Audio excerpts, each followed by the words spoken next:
I'd been shot at before, plenty. And I'd been hit a couple of times, too. But it's not something you get used to.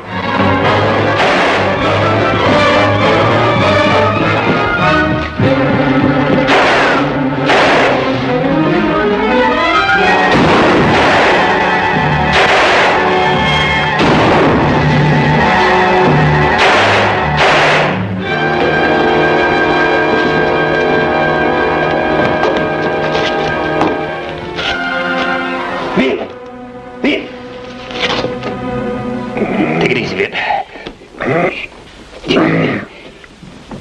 Just a minute. Here, take a little of this.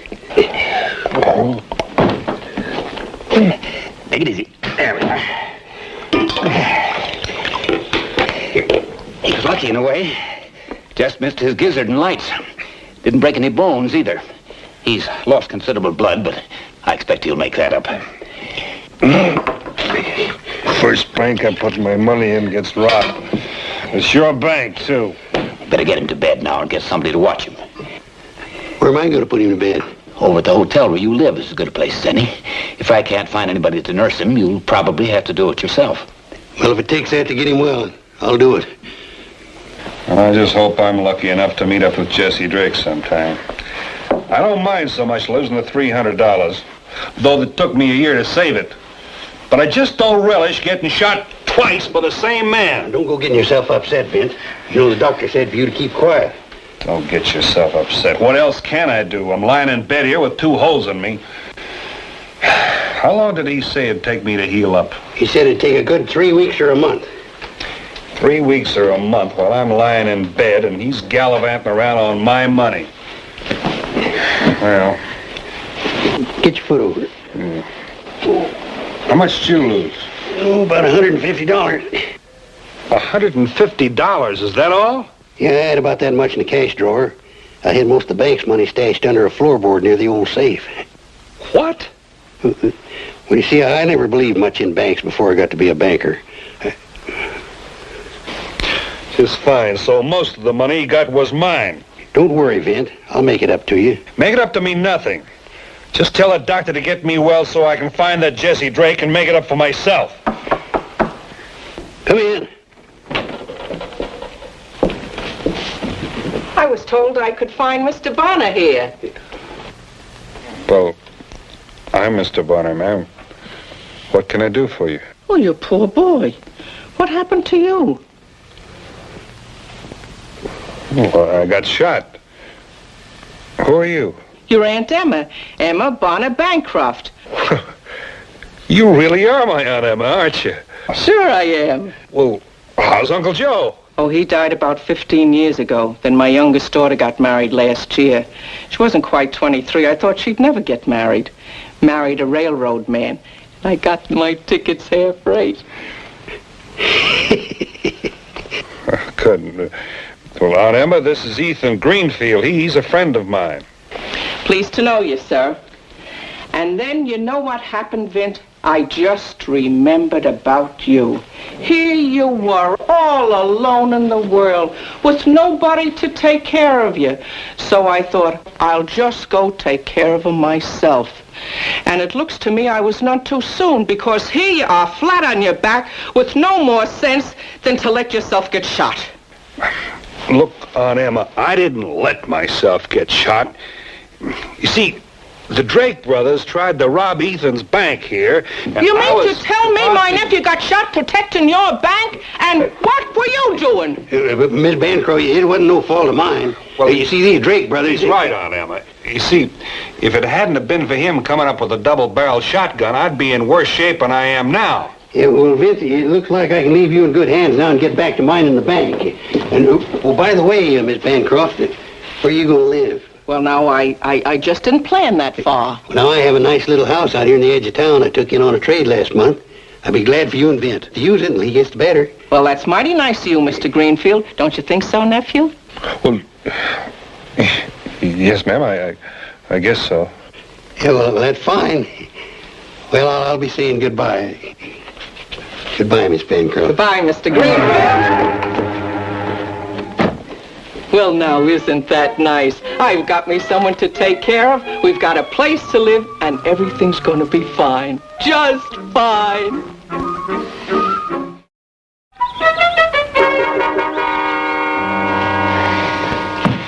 But Aunt Emma, I'm just not a staying sort of fella. I'm used to being on the move. Well, it's high time you lived someplace. I've heard about that gun of yours. So wonder you haven't been killed a dozen times. From the stories I hear back in Kansas, why, they even have a name for you back there. Oh? The six-shooter, that's what they call you. No. As though the name of Bonner weren't good enough. Well, don't you worry. After we've lived here peacefully a few years. A few years? Now, you listen to me, Aunt Emma. I never stayed in any place. Now, Vint, you've just got to stop sleeping on the floor beside the bed. After all, beds are made to sleep on. But, Aunt Emma, I never slept in a bed more than 2 nights running in my whole life. I don't know why. I just can't sleep in beds, that's all. Vint! Yes'm? You'll learn, boy. You'll learn.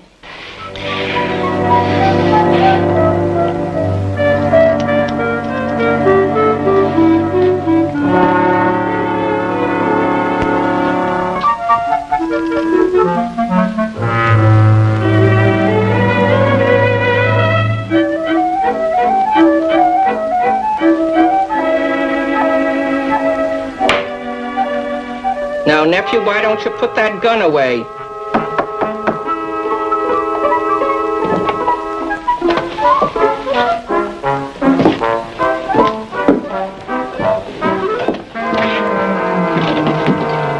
Oh, won't you come in, Mr. Greenfield? Just on my way home, thought I'd stop by and see how your nephew's getting along. Oh, he's getting along just fine. Too well, in fact. Acting like a caged lion, only been out of bed a week. And that's the longest I ever stayed in bed, too. Hello, Vint. Howdy, Ethan. How are things at the bank? Oh, just the same. Business as usual. Say, the sheriff ever got a lead on the Drake brothers? Not a sign. He lost track of them about a mile out of town. Sheriff can't figure it out. Vint, how'd you like to take a little walk with me? The fresh air do you good. That's fine. I like that very much. I think it best to be stay in. Now, listen, Aunt Emma. I'm no boy to be wrapped up in cotton batting. Oh, he's a big boy now, Miss Bancroft. None of you men ever get to be big boys. But I'll go get your coat out and see that you bundle up. Yes, ma'am.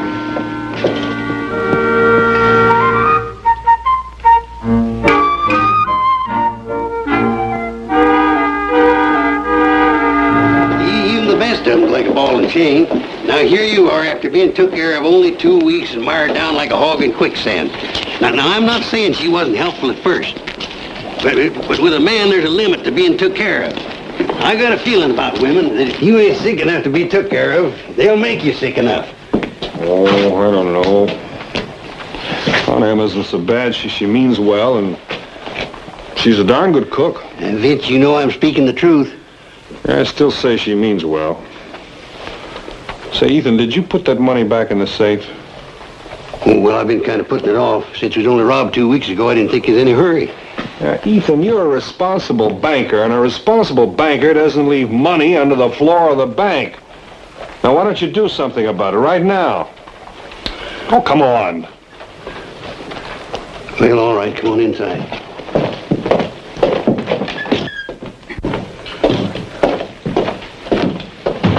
You can go home, Bob. It's almost time to lock up anyway.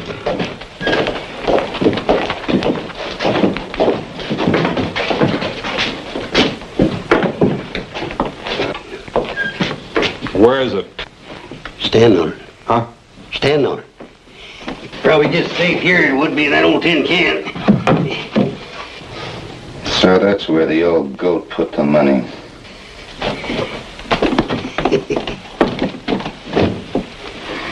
You always forget that combination.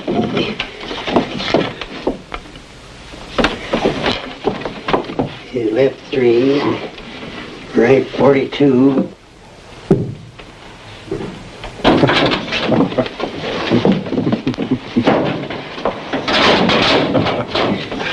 There you are, and I hope you're satisfied. Say, Ethan,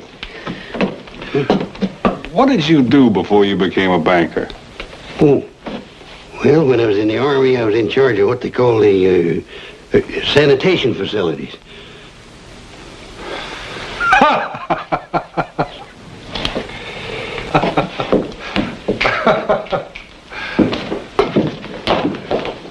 Who would have figured it was right under our noses all the time? Well, now that you know, we can get it tonight, huh? No, Jed, we're not going to get it tonight. We're going to wait till Friday. Month-end deposits will be in by the end of the week. That ought to add $4,000 or $5,000 to the take. But, Jess, I can't hide you here much longer. It's tough enough to get food to you. My wife's been asking questions. You do like Jess says. Must be $20,000 or $25,000 in that bank across the street. Now, you wouldn't expect 1/3 of that without going to a little trouble, would you, Jed? All right, Jess. All right, I can handle it a few more days, but no longer, eh? This is a small town, and somebody's bound to wonder what I'm doing up in this old loft all the time. Friday will be the night, Jed. No longer.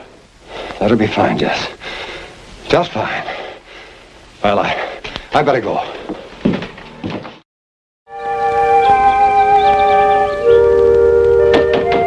Vince! It's time to get up!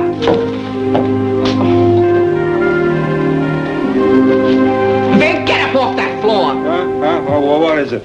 It's time to get up when your breakfast is ready. I told you a dozen times not to sleep on that floor. What do you think beds are made for? Hold on, Emma. I like sleeping on the floor. But it's not civilized, and you're liable to catch cold. If other people can sleep on a bed, well, so can you. Aunt Emma, look, I'm a grown man and I'm a little set in my ways, so stop telling me what to do. Oh, don't cry, Aunt Emma. Look, I'm sorry. I appreciate the way you've taken care of me and everything, but I'm a little naturally a little grumpy in the morning, so dry those eyes, will you? Your breakfast is all ready. I'll be right out, Emma. I'll be right out. And I want... I'll be right out.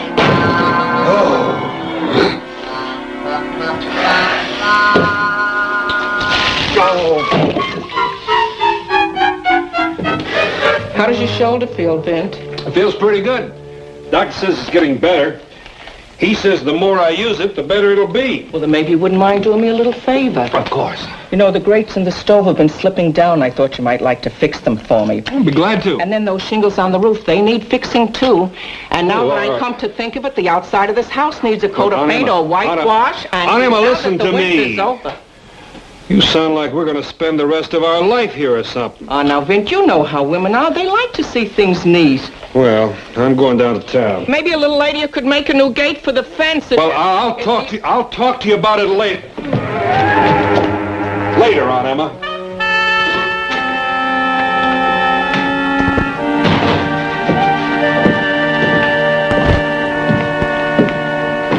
Morning, Ethan.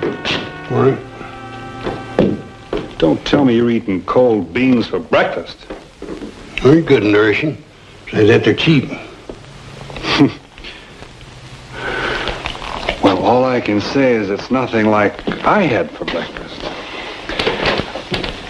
I had a fresh slice of ham, good and hot, with the fat browned on the edges, just the way I like it. So tender you could cut it with a fork.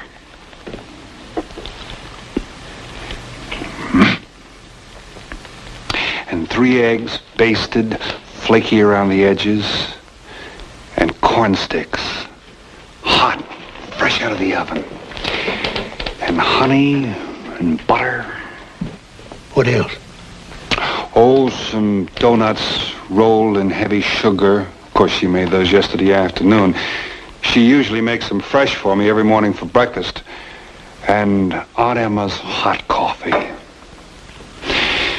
Say, Ethan, why don't you come over and have dinner with us soon? Huh?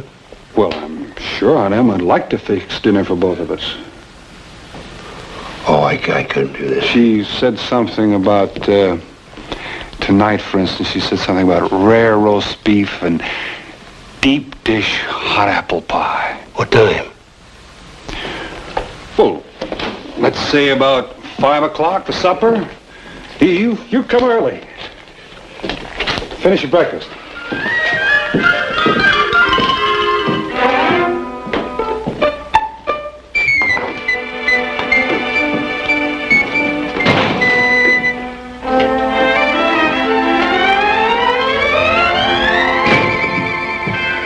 Oh, Aunt Emma? What in the world do you got there?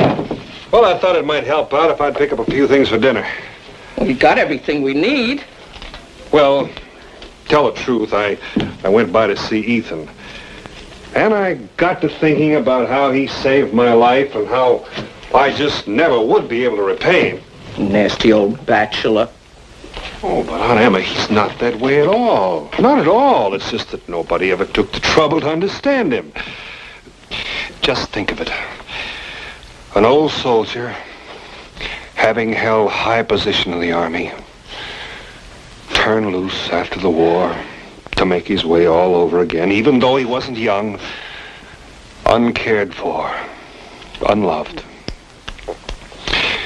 Do you know what he was doing this morning when I was at the bank? I hate to tell you, but he was eating cold beans out of a can for breakfast.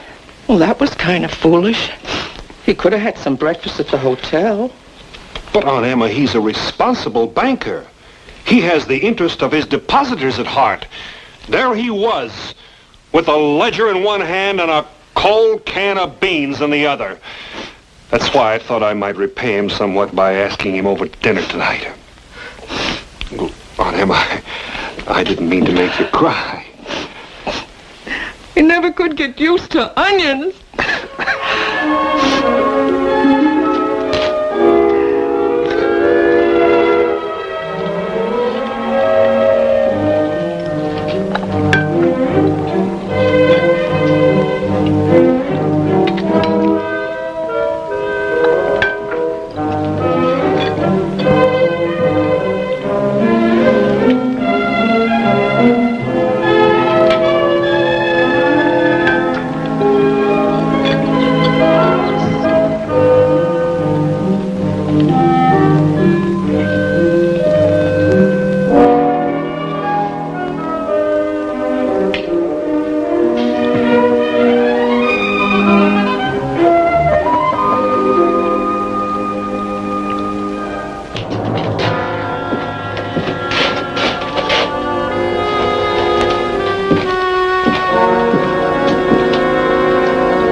Here's the key I got for you.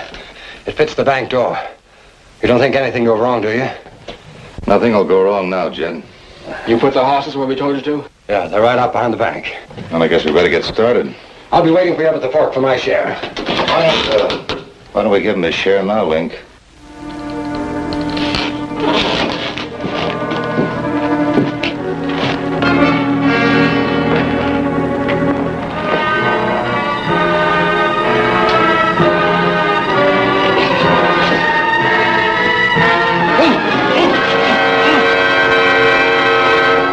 I got to let out another notch in my belt.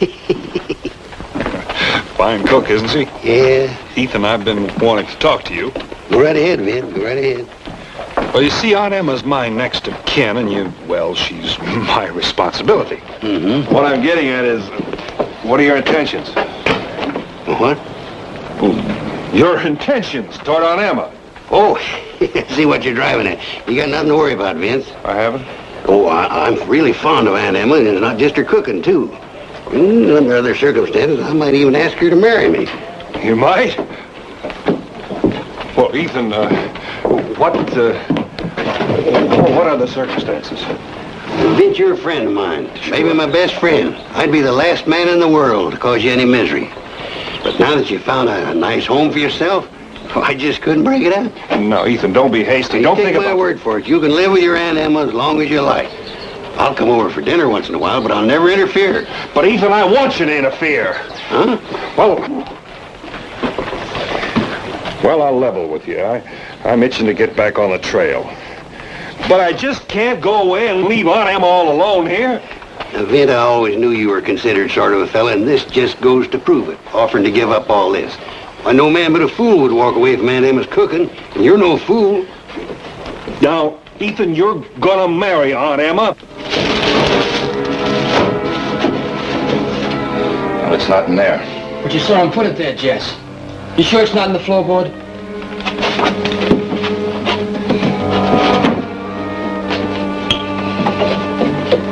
No. I wonder where the old fool hid it this time. Take a look back there.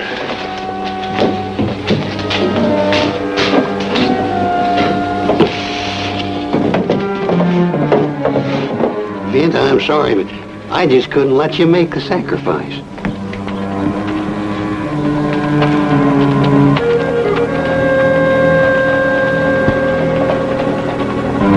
There's supposed to be someone in your bank? No, there sure isn't. If you're not wearing a gun, you better stay here. Or better than that, go get the sheriff.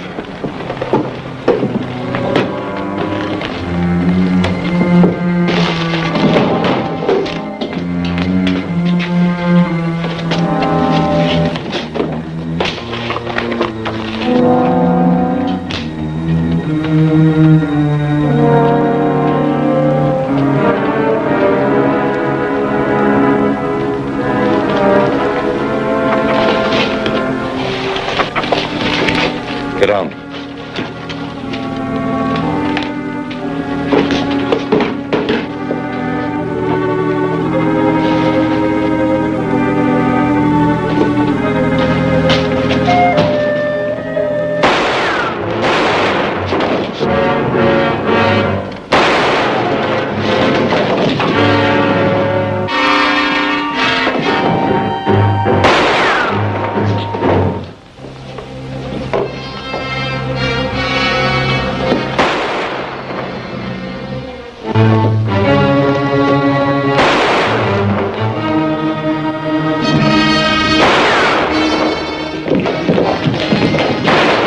We'll wait outside. Who's ever in there has to come through that front door.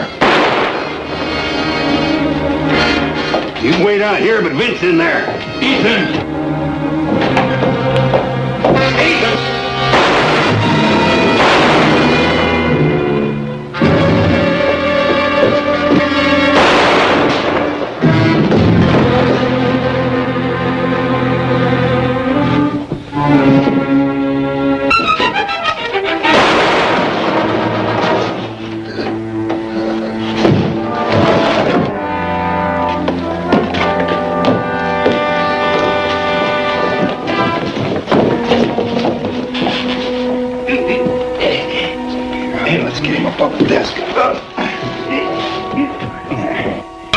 Wasn't bad at all. Doctor, is he going to be all right? He'll need considerable nursing, but with proper care, he'll be good as new in no time. Oh, I'll take good care of him. Here, Ethan, have a drink.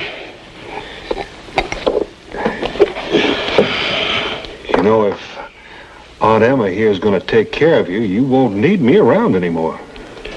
Vince, we'll leave. Of course, I don't know what the townspeople are going to say if you two live in the same house together while you're getting better. Emma, if you're willing, I'm willing. Oh, I'm a willing. I know when I'm licked. Give me another drink. Sure.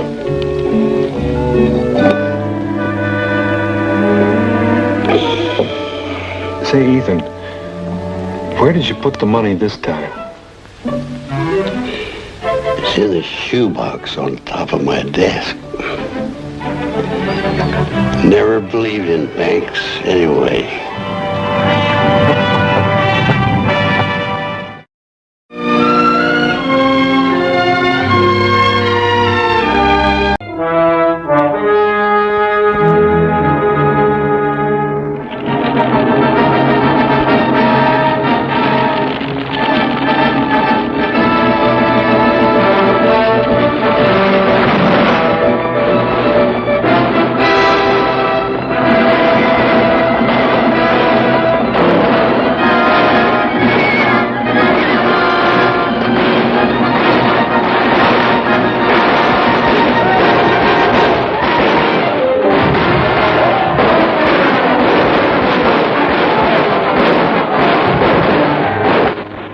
I'd seen trail towns taken over before. This one was being taken over by Texans. Texans in a Kansas town full of Northerners. And they were letting out all the bitterness stored up since Lee surrendered at Appomattox. I was in Prairie City to pay respects to the daughter of an old friend, Mark Wilmer. There'd always been a room at his hotel for me, whether I had money in my jeans or not, and he talked my kind of language. I'd heard Mark Wilmer had died. I was curious about his daughter, Sophie, who'd never had much use for this ragged, sad-looking cow town. This part of town is no place for decent people. Decent people? Don't you mean cowards, Mr. Vesper? Sophie. Sophie. Say, what happened to law and order in your town? Our respectable citizens won't show their faces this side of the railroad tracks. And suddenly, Sheriff Wiley found business elsewhere. Mr. Bonner, maybe you could persuade Miss Sophie to leave. Mr. Vespers, why don't you go inside? I'm sure you'll feel safer in there. But...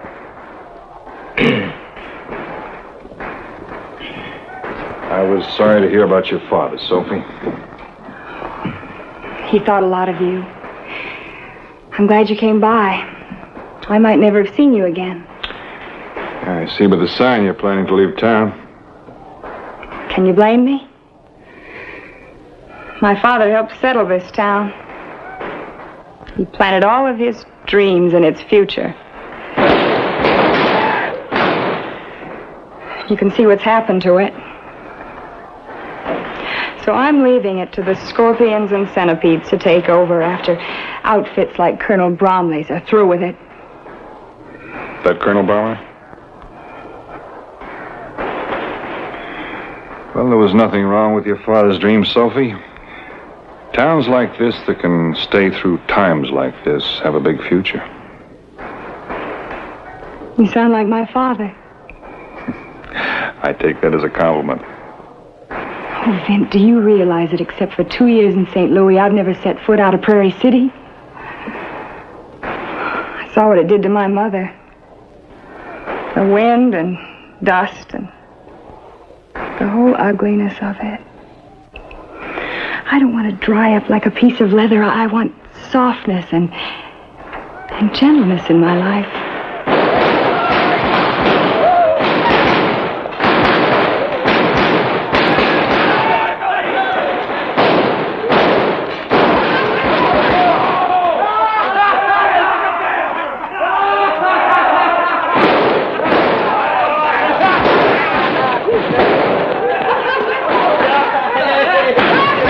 What kind of a monkey you reckon we've got here, Colonel? Why don't you go find out, Zach? Yeah, I think I'll do that. Just what are you supposed to be, mister? Count Peter von Gilscher, Duchy of Hesse-Darmstadt. At your service. Well, that's sure a mouthful of something. So you're a count, huh? I suppose that makes us all a lot of no-counts, that is? Not at all, gentlemen. Not at all. You've obviously seen military service, friend. It was the only decent coat I had left. My other was in rags. When a man sets out on his last adventure, he owes it to himself to be neat about it. Last adventure? The one we all have to face sooner or later. The proudest of us. Would I be wrong in saying that you sold your services as a soldier during the last conflict?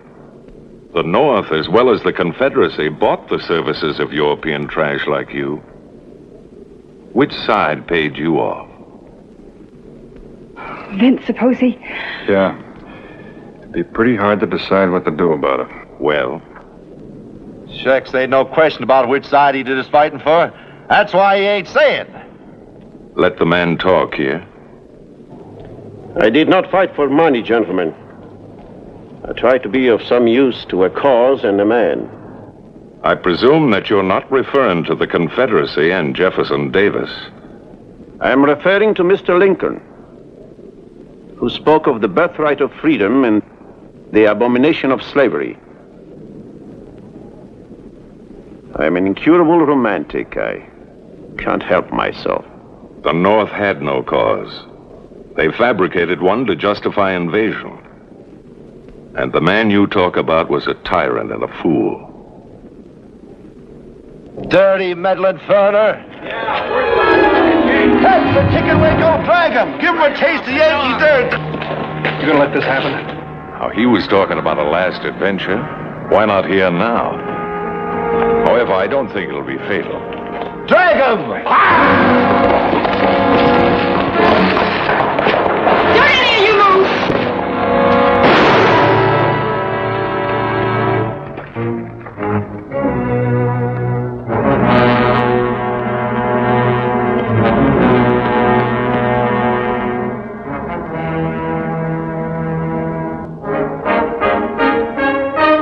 Take his arm.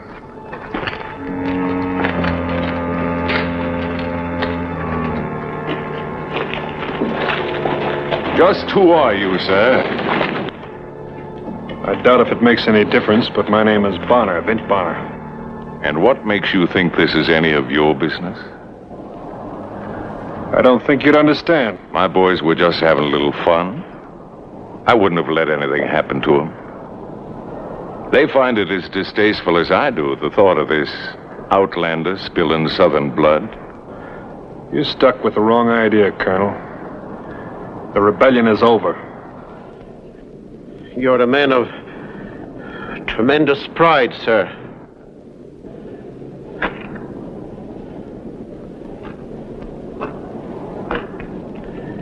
I too have a remnant left of that very dubious virtue.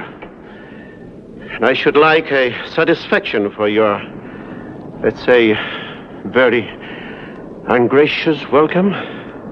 Really? Will you please get off your horse, Colonel?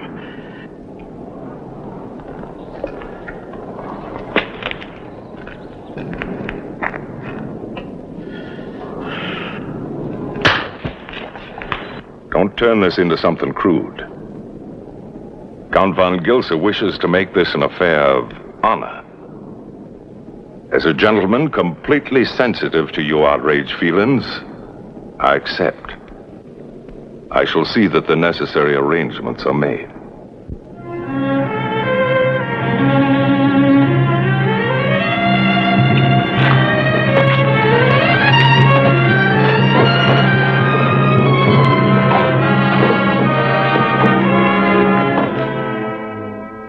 Von Gilser didn't get all those medals just fighting for the Union.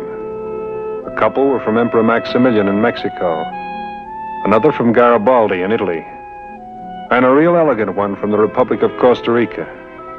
To a girl like Sophie, born and raised in Prairie City, this was a genuine hero, 10 feet tall, right out of those Eastern novels. A washed-up freebooter and a romantic girl. You're a very strange young lady. So gentle with a washcloth and so ferocious holding a gun. It's the first time I ever had a shotgun in my hands. I'm afraid I've caused you both a lot of trouble. Let's say you just showed up at the wrong time.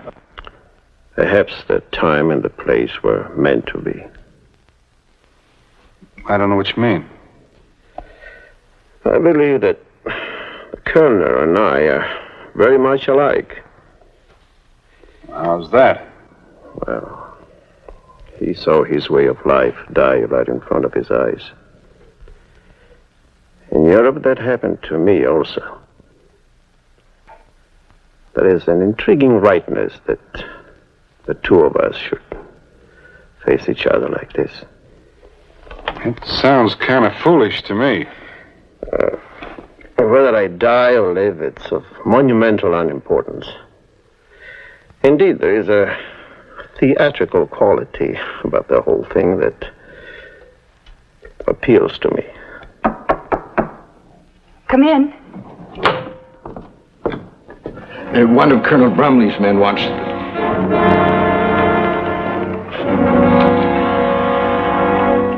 The Colonel doesn't waste any time. Since you have issued the challenge, it is my privilege to name the weapons. I have chosen guns. A shootout, frontier style, in front of the hotel, at your convenience. Obediently, James William Brumley. Any answer? You said what you came to say. You can go now.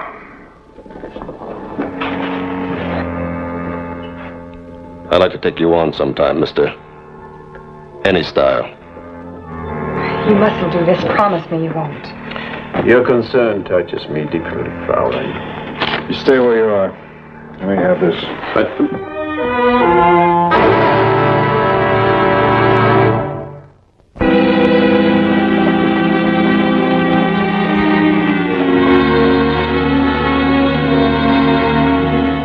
Let Vint handle this, please, Count von Gilse. I would rather you called me by my first name. You can't fight Bromley's way. You don't have a chance. Why, he'd kill you before you could even draw.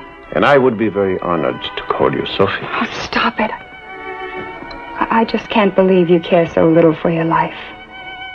Everyone has some kind of dream to live for. You are so young. Look at me. Child, you're like a flower, so sweet and pure and fair. Du bist wie eine Blume. That's the name of the poem. It's lovely. But isn't there anything I can say? At least wait. Wait until Vint gets back. Very well. I'll wait.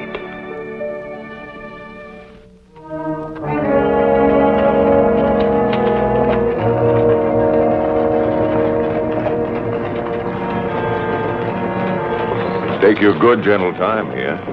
This little beauty loves plenty of attention. Colonel.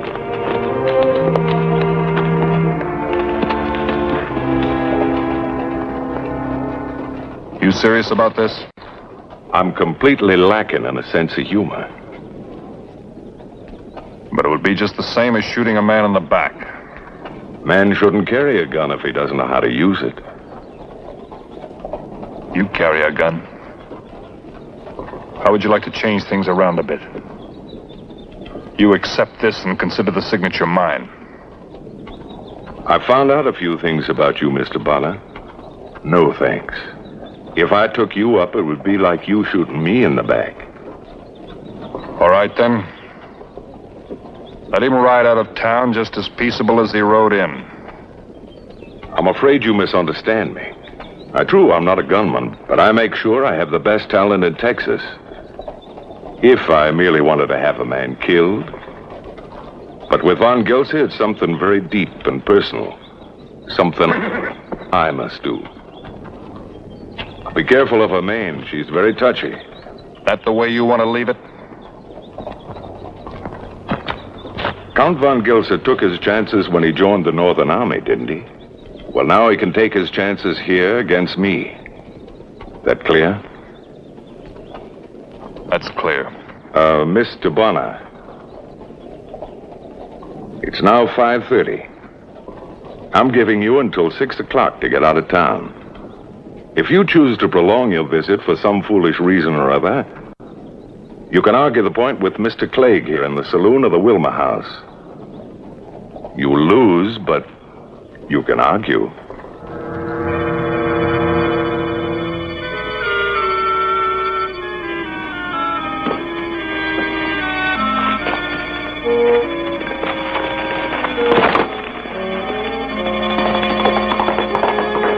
It's like we scared him off.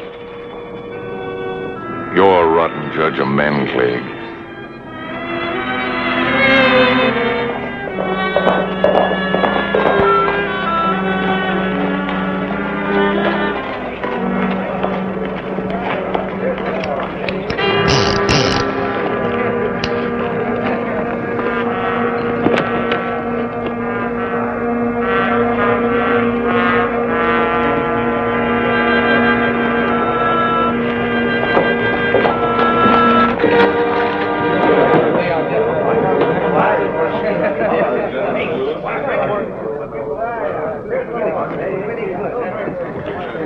What are you doing here? Making sure the right people go in and out.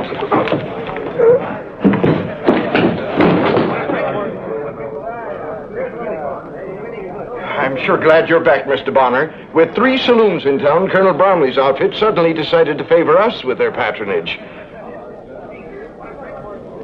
Miss Wilmer's still in the room? Yes, sir.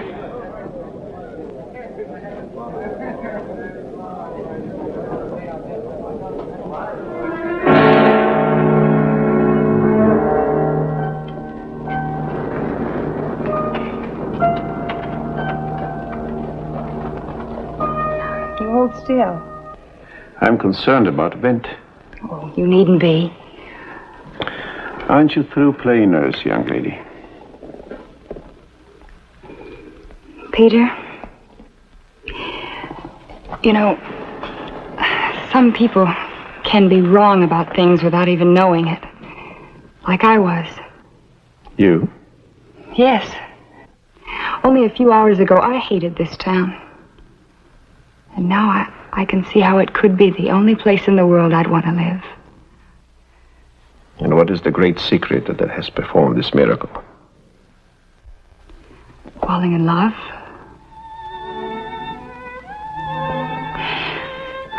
Don't you believe it could happen this way? I don't know what to think. Well, men fall in love with pictures in the Matrimonial Gazette, and Grace Pridey, she went to marry a cousin in Vermont she'd never even seen before. Yes, that's enough. Well, you may not love me, but you do need me. You do not know anything about me. Oh, I know you're gentle and you're tender. Everything I ever wanted. That's impossible. Oh, don't you see? You could be wrong, too. There could be a place for you, and it could be right here. You seem to forget a matter of my immediate future. Oh, Vint will take care of that somehow, and tomorrow the Texans will be gone, and we could start a new life for ourselves right here. You know, my father was right. You have to work for your happiness wherever you are. You never find it wrapped neatly in a package over the next hill. You found that out. So have I.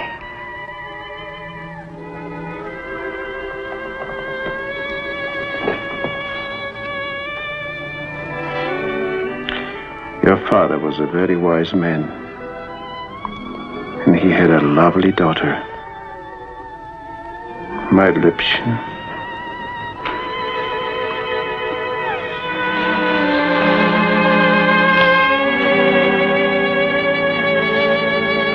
Oh, my Liebchen.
But Vint told you to wait until he got back. I waited too long already.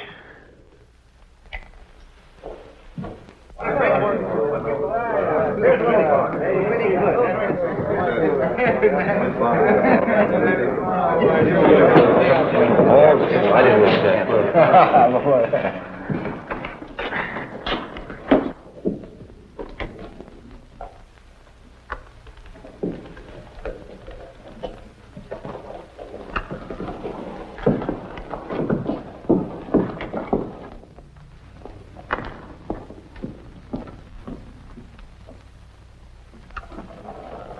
No reason we can't have a drink before you two gentlemen start arguing.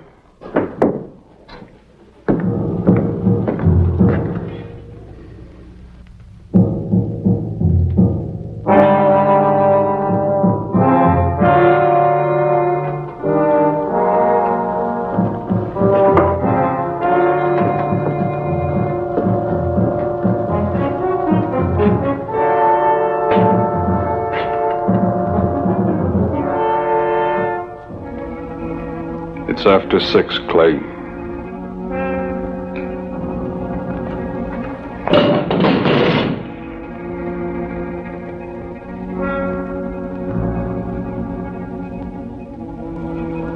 You will pardon me. I wouldn't want to be in your way.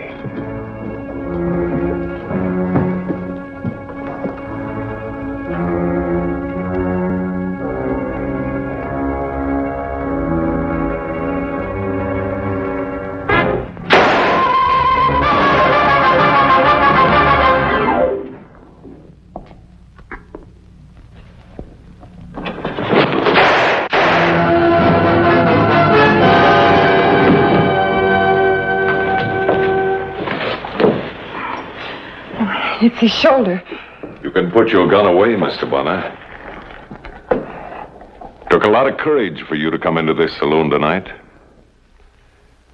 The same goes for our European friend there when he drew Zach's fire from you. What's the matter, Colonel Bromley?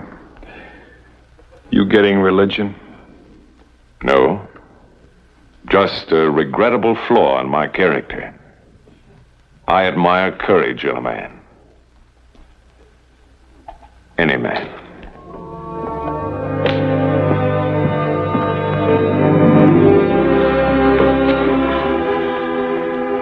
I'll get you a doctor.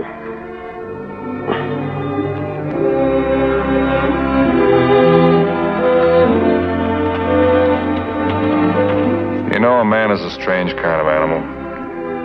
He can wander the face of the earth and never find a place to call his own. I've wounded some myself, and I know. It looked to me as though Peter von Gilse had found his place.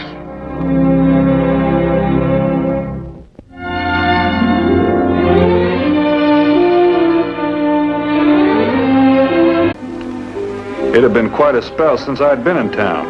Since the last anniversary party of the Taylor brothers, in fact. Kermit and Rome Taylor owned the town bank. I'm going to take this one more chair, and then I'm going to clear out of here. You've taken enough already, trying to hog all the good furniture for yourself. This chair stays here. Hog all the good furniture? Well, that's a laugh, particularly since this desk of yours belongs to me. All right, you want this chair? Well, you just take it, and I'll take the desk. No, you don't. No, you don't. All right, you want this old chair? Take it. Well, you've now you've done time enough to welcome an old friend. Hey, Ben, come on in. Come on in. Glad to see you. Hello, Kermit. Well, you here to see the fair? Yeah, I thought I'd drop by and deposit this $50 before I squandered it on all the concessions. Pop Morgan paid me off for rounding up some of his cattle. Well, we're always open for business, Vint. I'll make out the passbook for you. Vint, let me make out the passbook. Well, I can't see as it makes any difference. Well, it's a big difference. Rome and I have split up. Split up? Yeah. This is my bank now, the Wickford Savings and Trust. And my bank is across the street, the Wickford Trust and Savings. Well, then here's $25 for the Wickford Savings and Trust, and $25 for the Wickford Trust and Savings. Vint!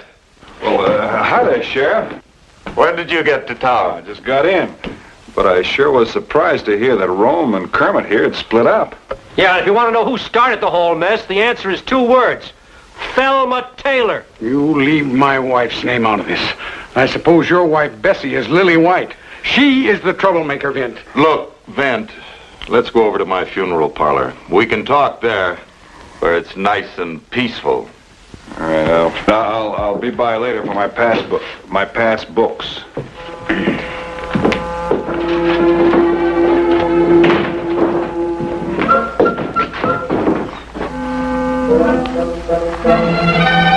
Yep, Vint, the whole town split right down the middle. Some siding with Rome and Bessie, some with Kermit and Thelma. Thelma really started something when she decided to enter her strawberry preserves at the fair. Folks are toting guns again, first time in years. Oh, come on now, Otto. You can't tell me there'd be gunplay over a thing like this. When Thelma declared herself in the running, Bessie was fit to be tied. She's won the blue ribbon for preserves the last 5 years. Well, where'd she get the idea? Well, it all started last April. Thelma had a birthday on the 5th of April, Bessie on the 10th. Thelma's proud as a peacock riding around town in her new Surrey, which Kermit had given her as a birthday present. It's the nicest carriage in town. Until came time for Rome to give Bessie her present the following week. Another Surrey? Even nicer than the one Kermit had given Thelma. Oh. Thelma claimed it was just plain spite work. That's how the fireworks started. How? Well, Thelma said since Kermit was the oldest, the bank should have gone to him. That Rome had just worked his way around old man Taylor. It was all ancient history until she dug it up. And Bessie wouldn't take that lying down. No, she told the whole town old man Taylor had intended the bank to go to Rome. Well, it looks to me, Otto, like the preserve contest is going to be the most exciting event at the fair. Oh, it ain't funny, Vint. I'm general chairman. Can't find anybody to judge it. Well, it's your headache. Good luck. I've come to give you a piece of my mind, Otto Spears. What's wrong this time, Bessie? Hello, Bessie. Oh, but Vint. Oh, I'm so sorry I didn't see you. Welcome to Tower Rock. There were lots of things been happening since I was here last. Well, Thelma's been trying to humiliate me, if that's what you mean, and Otto, who ought to be neutral, is on her side. What have I done? It's what you haven't done. The fair's tomorrow, and you haven't yet found a judge for the preserve contest. Look, Bessie, I've been looking all over for one. All over for one. To find a judge who'd vote for Thelma. That's what he's been doing. Look, lady, I don't give a hoot who wins this. Wait a minute. I just found your judge. Who? You're looking right at him, Vint Bonner. Oh, me? Vint. Oh, that's wonderful. I can stop worrying now. Oh, yeah, and I can start worrying. I don't know a darn thing about preserve. You know about tasting, don't you? And everyone knows I make the best strawberry preserves in the county. I knew I'd find you here, Bessie. And if you're planning with Otto to cheat me out of... Oh, why, Vint, how nice to see you. Nice to see you, Thelma. Vint's gonna be preserve judge, Thelma. You are?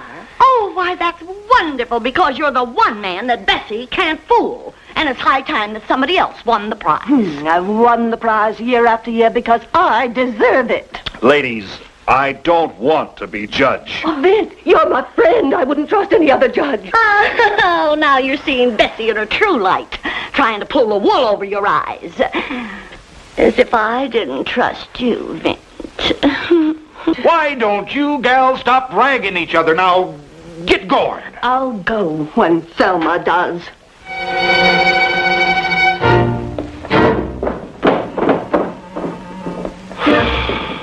See what I mean? I see what you mean. And I'm not going to be judge. Oh, Vint, all I want to do is stop this feuding. I'm not the man for the job, but I know who you should get. Tell me who.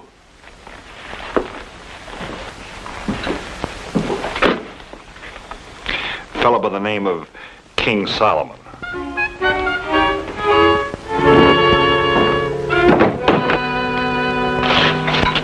Oh, hi there, Cal.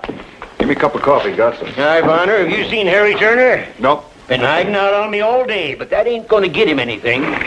What's the matter? I thought you two were partners in that feed and grain store. Oh, fine sort of partner. Harry's just a low-down no good. I heard that, Cal. What's eating on you anyhow? Well, I'll tell you. What do you think you're pulling? Taking all our money out of Rome's bank and putting it in Kermit's. I got just as much to say about it as you have, and Kermit's an honest banker. Oh, did you hear that, Vin? Kermit honest. Only reason Harry's on his side is to get even with Rome. Well, now, look, you two fellows lost me. What's all this about? Well, Harry used to be soft on Bessie, wanted to marry her. Then Rome come a-courting, and Harry's been sore ever since. That ain't so. No! Then why are you siding with Kermit? Why are you siding with Rome? 'Cause when we needed a loan to open our store, your honest banker Kermit turned us down cold, that's why. It was Rome turned us down. Kermit wanted to lend us the money, only Rome wouldn't agree with it. Kermit told me so himself 3 days ago. Then you tell Kermit he's a liar. Maybe you're saying I'm a liar, too. Well, maybe you are. Now, come on. Now, come on. No gunplay. No I'll settle with you later, Harry. Anytime, any place. And why don't you mind your own business? Why don't I? Here, have some coffee. When you told me the town was split right down the middle, I didn't believe you. Now I see what you mean. That's what I've been trying to tell you. What's the worst thing about this is some things that start off little can end up being real serious. Don't I know it? As town undertaker, I've put a lot of nice fellas 6 feet under. Fellas who just thought they had to shoot it out over something didn't amount to a hill of beans. Though I can't rightly remember of a war starting over strawberry preserves. We don't want no war, Vint. You got to do something. You know, Otto, I think you're right. Maybe I ought to judge that contest after all.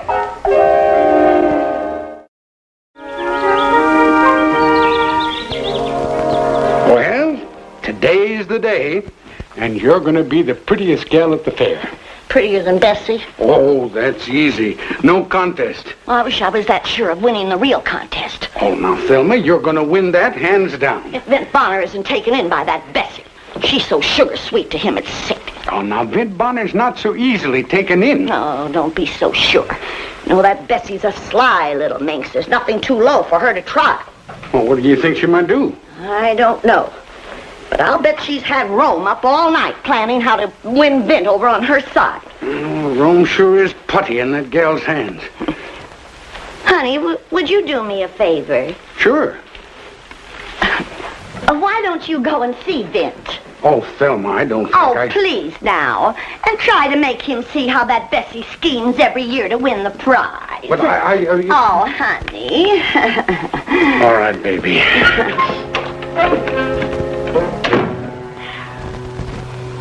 My woman's intuition is telling me that at this very minute that foxy sister of mine is trying to get Kermit to talk to Vint. No, she wouldn't have to try very hard. That Kermit's just like a trained monkey on a stick to her. I tell you what, Bessie, I'll see Vint. Darling.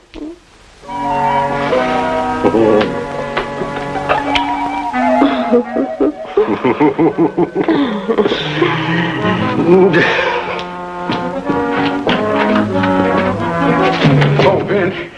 Vint, I've been looking all over for you. Well, I'm not too hard to find. What's on your mind? I wanted to find you before Rome starts telling a pack of lies. Well, if it's about that strawberry preserves contest, I can make up my own mind. Besides, I haven't seen Rome since yesterday. Say, what's wrong with you two men? Oh, Vint, it's just... You can chalk it all up to Bessie's jealousy. You're not a hen-pecked husband, are you? Well, of course I'm not. You two can handle your women. Why don't you be the peacemakers? Well, Vint, because it takes two to make a bargain. That's it. And then Bessie, you know. Bessie has got Rome eating right out of the palm of her hand. And all he can think of now is how to pick a fight with me. And someday I'm going to accommodate him. I'm going to haul off and then... Well, that's no way for brothers to feel. Well, you'd feel the same way, Vint, if you were in my boots. You know, you're not married. You know, if I were you, I'd keep an eye on that surrey you bought, Thelma. What do you mean? If Rome's as rile as you say he is, he could try something. You don't think he'd do anything like that? Oh, I'm not saying he would. I'm just saying he could. This afternoon at the fair, when the surrey's in the barn, nobody's watching. He better not try, because he'll have the fight of his life on his hands. Thanks for warning me, Vint. I'll be watching him. Oh, About Thelma, I know you'll do right by her. I'll do right by Thelma.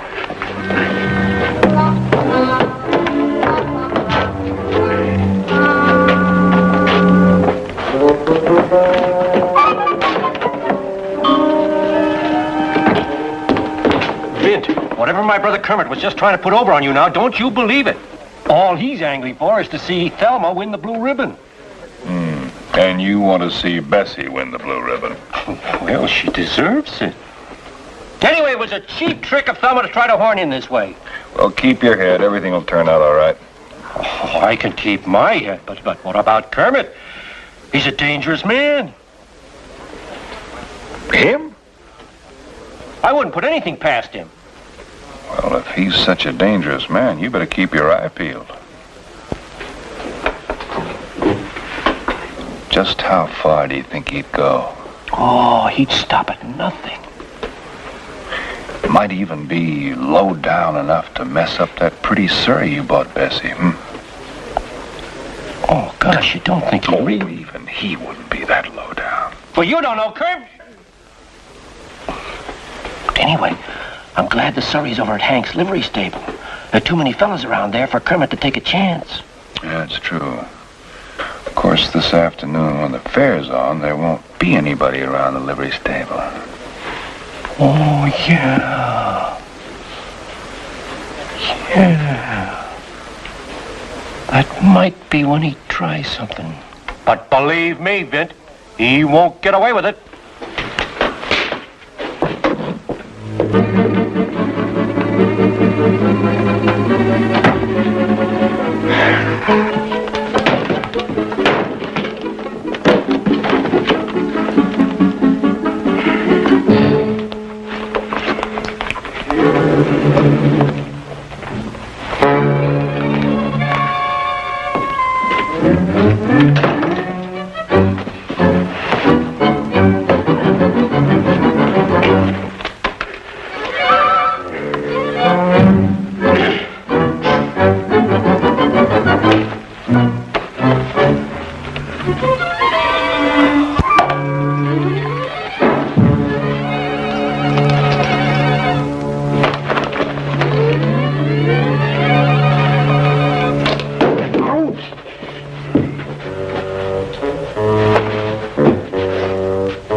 Started off just about like any other county fair, and everyone seemingly out for a real holiday. Back of all this, however, was just a little bit of strain. Bessie had already arrived, as confident as one of those prize-fighter fellows about to protect his crown. And as Thelma drove up just as confident, there were more cheers and the tension grew. The judging of the preserves was being held for the last, and while Ezra Stone's heifer was being reported the best bred, I had some things to do.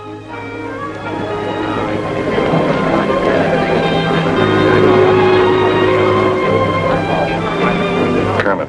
Yeah, Vint. If I were you, I'd get over to the barn before Rome does.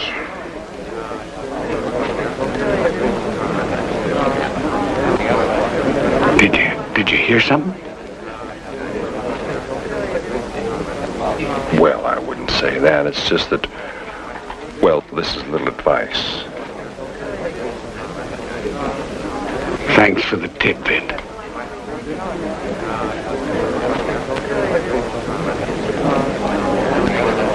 Something wrong, dear? Vint just told me that Rome's up to tricks.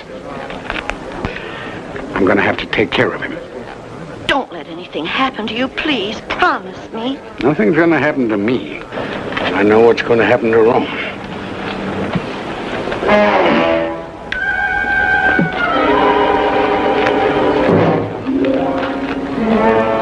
There goes Kermit sneaking off, just like I thought. Now's my chance to catch him red-handed. Why don't you call the sheriff and let him handle Kermit? No, Bess. This I'll handle myself.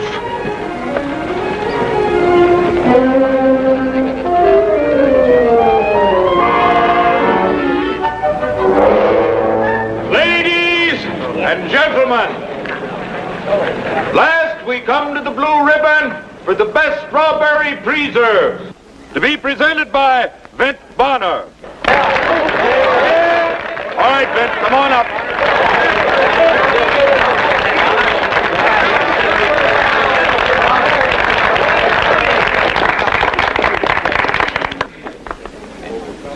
There are 18 entries. 18? You mean I've got to taste all 18 of them? Gotta be fair to all the contestants. Oh, well, let's get started. Spoon right in.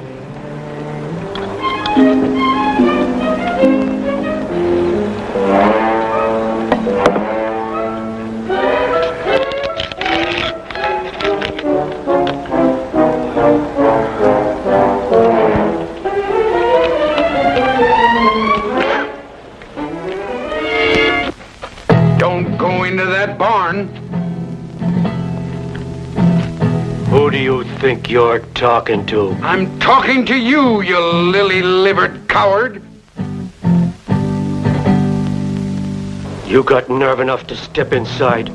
We'll see who's the coward. I thought maybe a little scuffle would clear the air a bit. But who in the world would have figured they'd carry guns?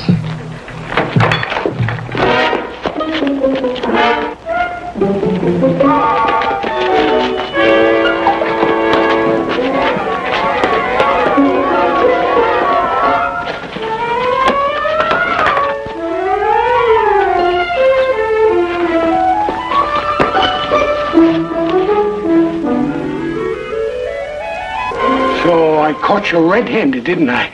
Sneaking in here to wreck my wife's Surrey. You caught me red-handed. If I wasn't here, you'd be busting Bessie's buggy right now. You're not going to wriggle out of it that easy, Rome. This jar was submitted by Mrs. Bessie Taylor.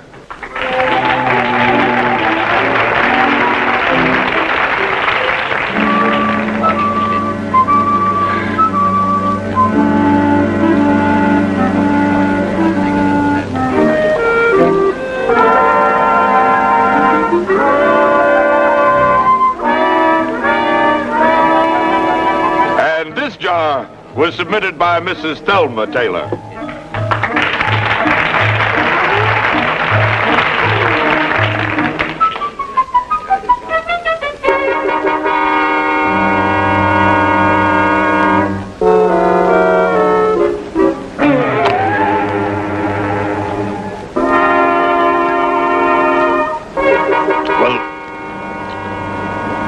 Gonna take a little doing. Oh, take plenty of time, Vint. We want you to be dead certain. A lot depends on it. Yeah, well, haven't you tasted enough yet to make up your mind? I'm supposed to pick the best preserves in the county, is that right? That's right. Well, this jar by Miss Bessie Taylor is excellent. But I've tasted better. Well, does that mean that Thelma wins the blue ribbon? No. The strawberry preserves made by Miss Thelma Taylor is very good, too. I'm here to protect my property. You've got me to reckon with. I am warning you, Kermit.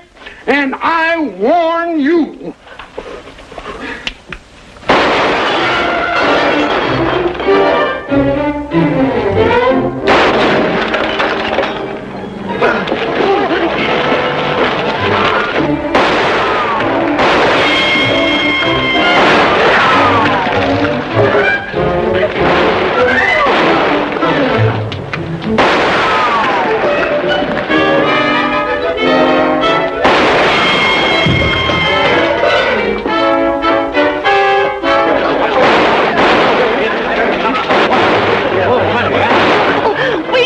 That they'd shoot at one another. Man, you've just got to do something. Look, ma'am, they may not be able to hit one another, but somebody else could get killed. But Vint, maybe they're murdering one another in there. Do something. You stay here. Please.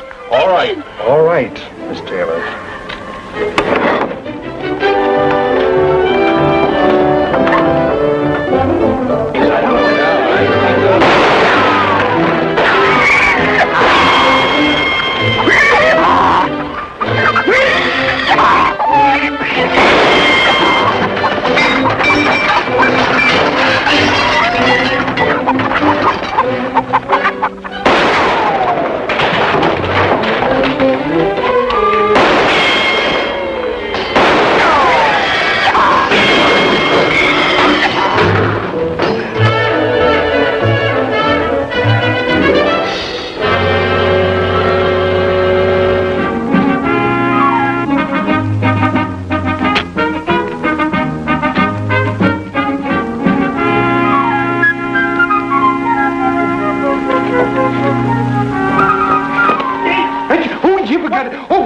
Oh, Vince, you give me, please.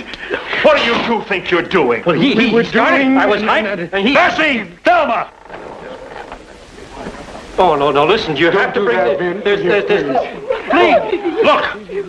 Are you two ready to call it quits now? Well, personally, I'm very happy to be alive. Good. Me too. How about you ladies? You're the one that started all this, you and your strawberry preserves. Are you ready to call it quits? Well, I guess we did carry things a little bit too far, Vint, but we had no idea there was going to be shooting. You had no idea. You must have known. Some one of you men shot my Surrey. Well, it wasn't me. I hit what I aim at. Oh, you couldn't hit the high... Oh, is that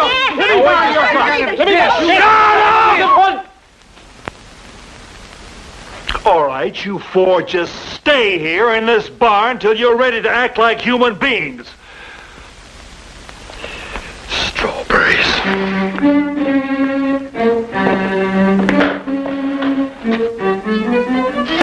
It was you waiting on that. Why not? She's I can walk down.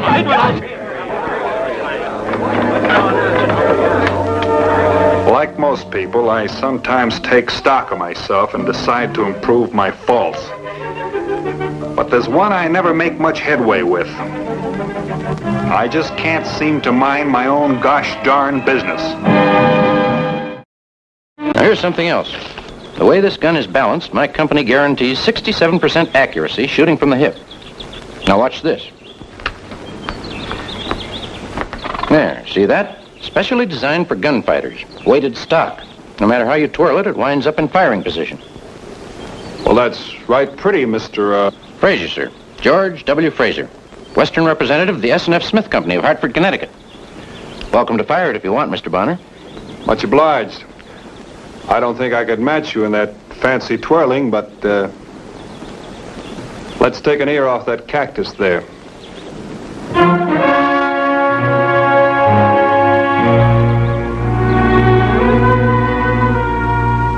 Wait a minute.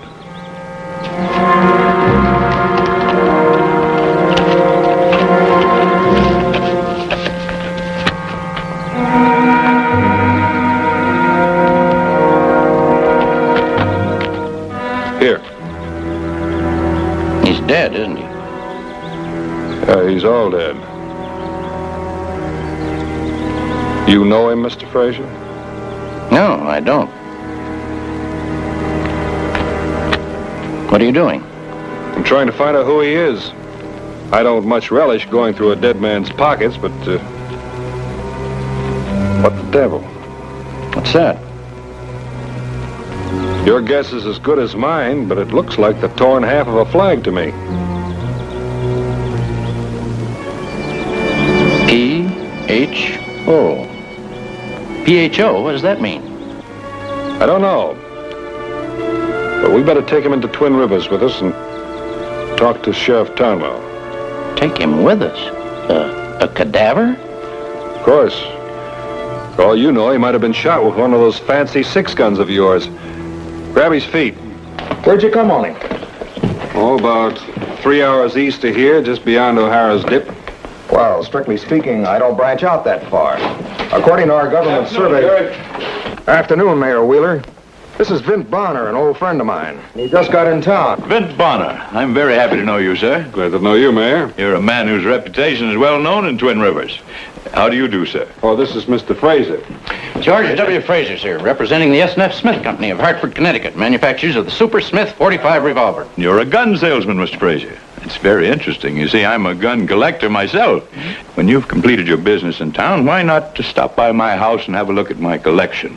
And, you may find that I'm not completely uninterested in whatever samples you may have brought with you. Well, I'd be delighted to pay you a visit. Good. I'll be expecting you then. Mr. Bonner, I'd consider it an honor if you, too, would allow me to show you a little Twin Rivers hospitality, if time permits. I've always got time for a little hospitality, Mayor. Splendid. I look forward to seeing you both, then. Sheriff, I won't bother you now. I'll come back when...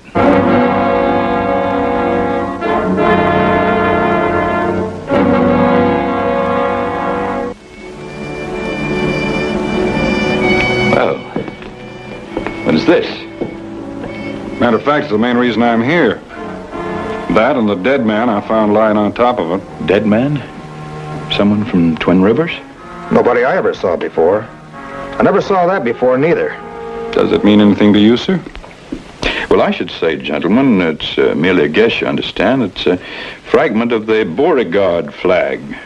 Beauregard flag? You mean the Confederate flag? Yes, sir. A battle flag designed by General Beauregard after the Battle of Manassas to supplant the original Confederate flag because of its confusing similarity to the Union flag. I'm sorry. I'm sure you gentlemen have more important things to do than listen to a recital of useless information. Mr. Bonner, Mr. Fraser, I shall look forward to seeing you both at your convenience. Yes, sir, Mayor.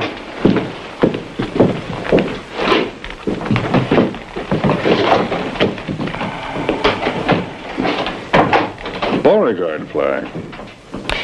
Was Mayor Wheeler from the South, Sheriff? I don't know where he's from, Mr. Fraser. Only know he showed up in town just before the end of the war. Opened a general store, he worked hard. Town elected him mayor about 2 years ago. Seems like a good man. He sure is. What are you thinking about, Mr. Fraser? Nothing. Just wondering. Seem to know so much about a Confederate flag. What does that mean? Doesn't mean a thing. Did say something about the Battle of Manassas. Well? It's southern talk. Up north, they call it the Battle of Bull Run. By golly, that's right. You got a flowery way of talking. Well, I like a mystery, but I came here to sell guns, and I better get on with it before the company decides it's a mystery why they hired me. I'll be seeing you around town before I pull out. All right. Well, I better get on with buying the supplies I came for. It's all yours, Sheriff. The body, Confederate flag, and the Battle of Bull Run. Thanks a lot, Vint. Well, I suppose I gotta ask around and see if anybody came through town I missed. But I know there ain't. The last fellow that came through town wasn't your dead friend. He had brown hair and a Virginia drawl. Oh, about 2 weeks ago. He spent an hour with the mayor, and then he rode away.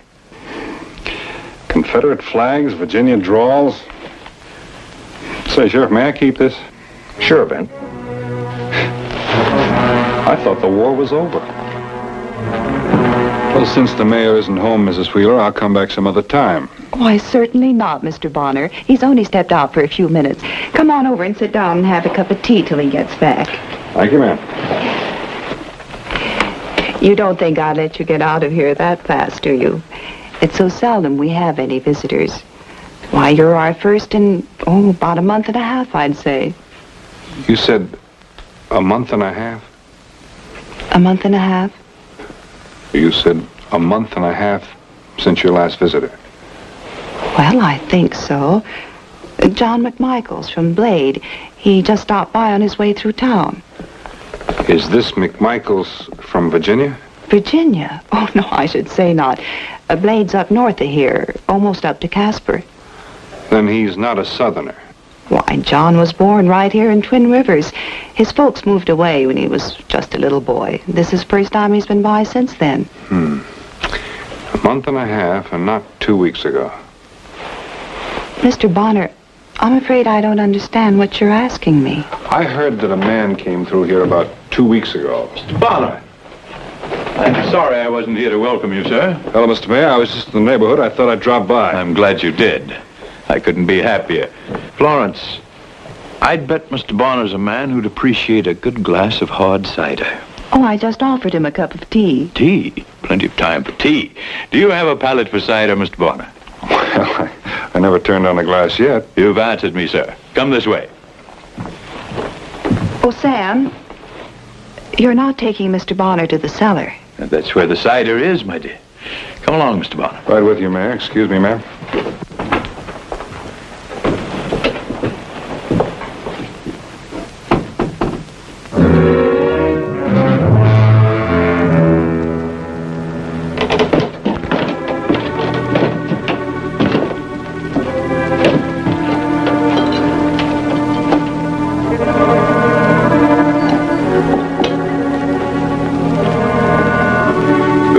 Hard cider's not easily come by these days, Mr. Bonner. That's right, Mayor. This is not the ordinary stuff. I age it myself.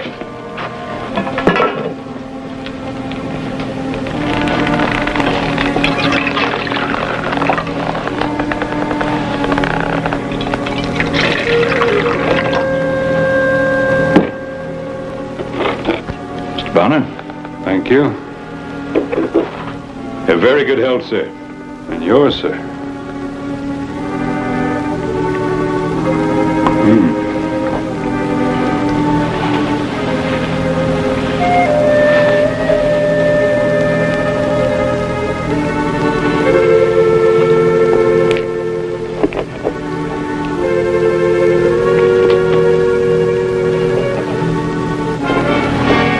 Mr. Bonner,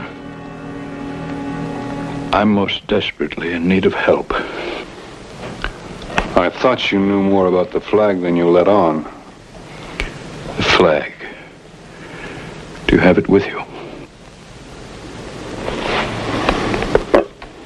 Right here.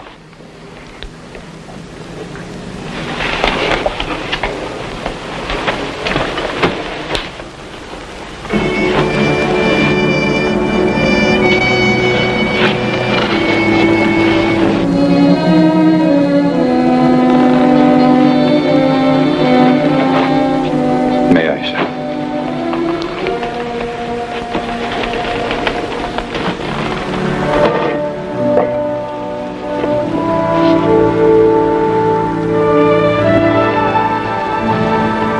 Phoenix, Mr. Bonner. Phoenix. From our ashes, the South shall rise again. But what is Phoenix? And who are you? I'll tell you, because I need your help. It's a strange story, Mr. Bonner. Won't you sit down? There were only 12 of us to begin with, all hot-blooded sons of some of the first families of Virginia. The South was beaten. But we 12 swore a bloody oath that from our ashes we would make her rise again.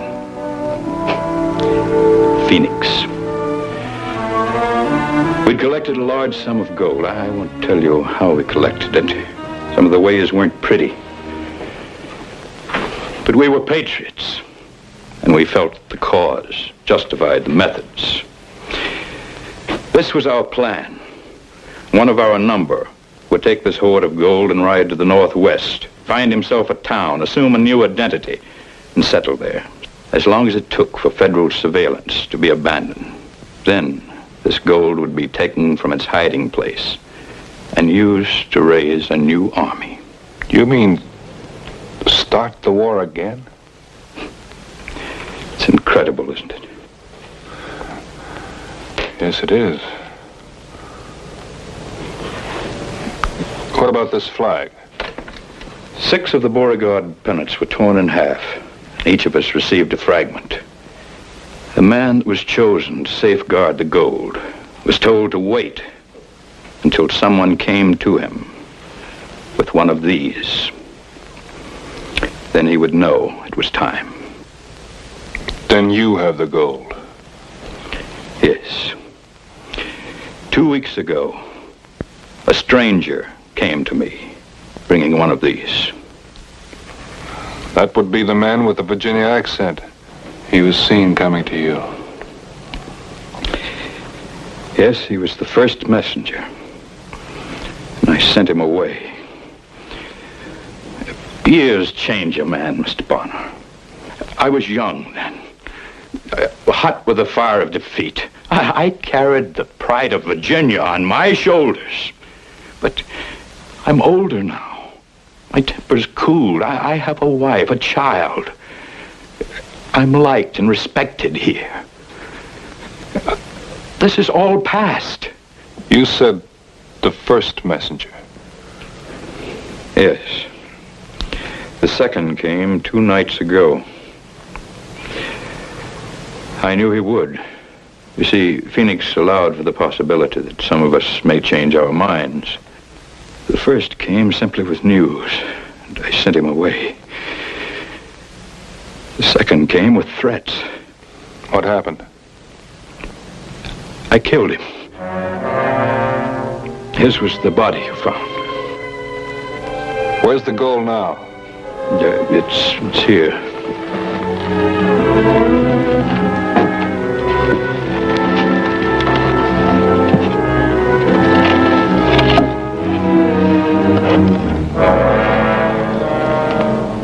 Untouched, intact.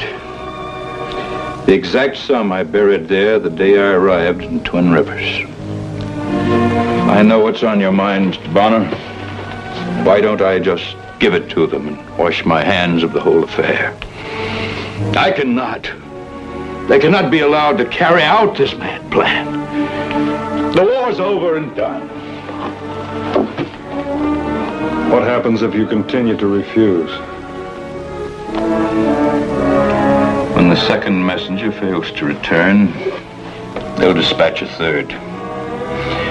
There can be little doubt as to what his orders will be.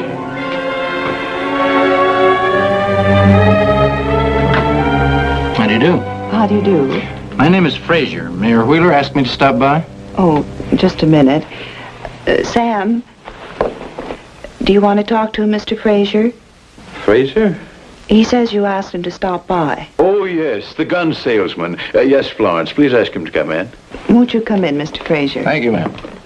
Mayor? Come in, Mr. Frazier, come in. It's awfully nice of you to remember me.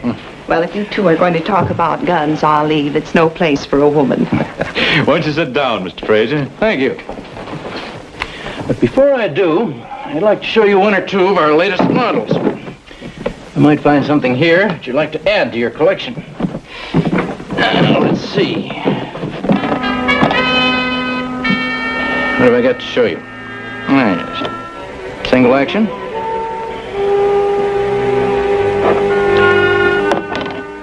Double action.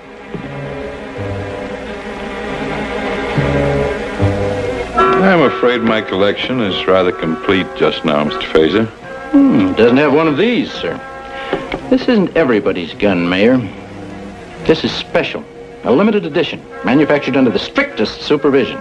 It's the only one I have with me, and I've been waiting for a person just such as you are, sir, to show it to. Have I guessed correctly, Mayor Wheeler? Are you intrigued? On behalf of the Phoenix, sir, I bring you greeting. You are the third messenger. I am the final messenger. You were informed, you were warned, and now it is the decision of the Phoenix that you be... I know you'd like a cup of tea, Mr. Frazier. Why, yes, indeed. Thank you, ma'am. Just put your gun down over there and join us. And these guns? Would you mind, Sure. Mr. Frazier?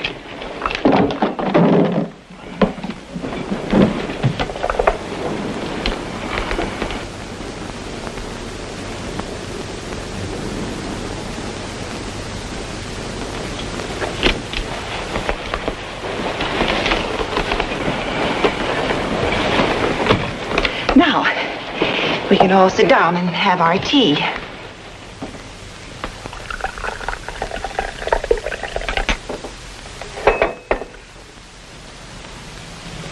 Oh, my goodness. What is it? I'm sure I left the kettle boiling on the stove. I'd better check it. Florence. I'll be right back. Don't wait for me.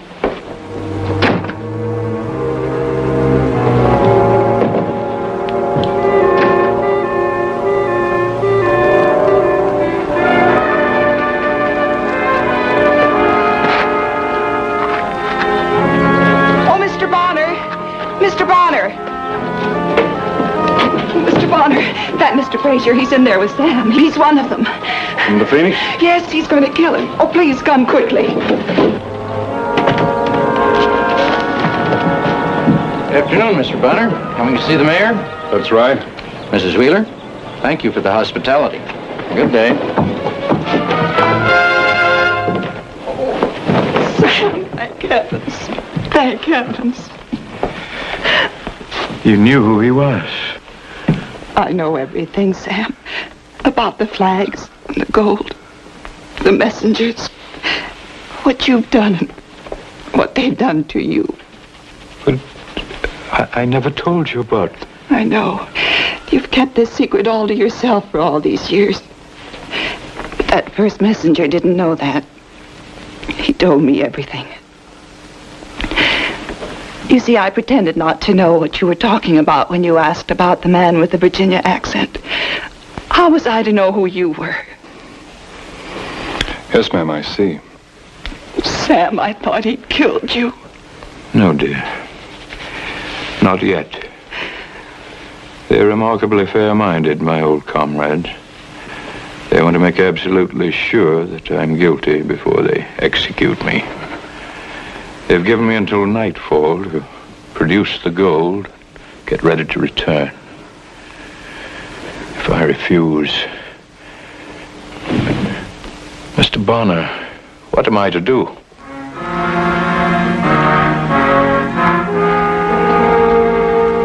Mayor Wheeler, I wonder if you'd loan me your Beauregard flag for a while.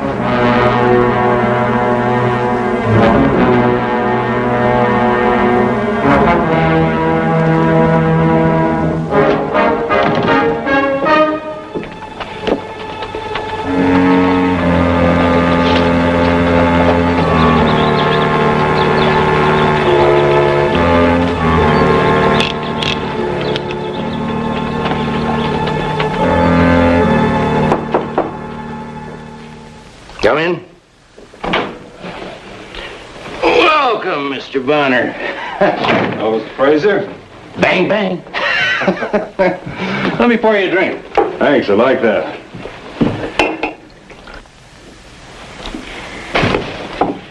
Kind of a warm day. Still carrying that old flag around with you, huh? Oh. Well, nobody seems to know what it's for. Here. Thank you. Happy days.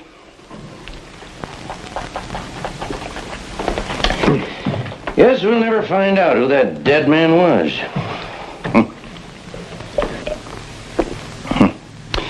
Kind of hard to figure out, isn't it? Half of a rebel flag, the letters PHO sewed across it. This isn't the same flag. No. This is my flag. Yours. And you're one of them? You didn't know who I was, and I didn't know who you were. How'd you find out? Mayor Wheeler told me. He asked for my help. Funny, isn't it? He even showed me where he hid the gold. He did? So we don't need him anymore. So, we will pick up the gold tonight and be on our way back to Richmond. Comrade, let's drink to the cause. I see you're still selling guns, Mr. Fraser. This is a real article, Mr. Bonner. You Phoenixes are well named, all right. No sooner do I think all of you are stamped out than another one crops up somewhere. I never thought you were one of them, though. Well, I kind of got the impression that you might not be heading back to Richmond with the gold. Pretty clever figuring. And that the Confederacy wasn't exactly your favorite charity. George W. Fraser's my favorite charity. Where did you get the flag? From one of you Phoenixes. The last one. At least I thought he was the last when I took that flag off his body. I killed the first one. Mayor Wheeler got rid of the second.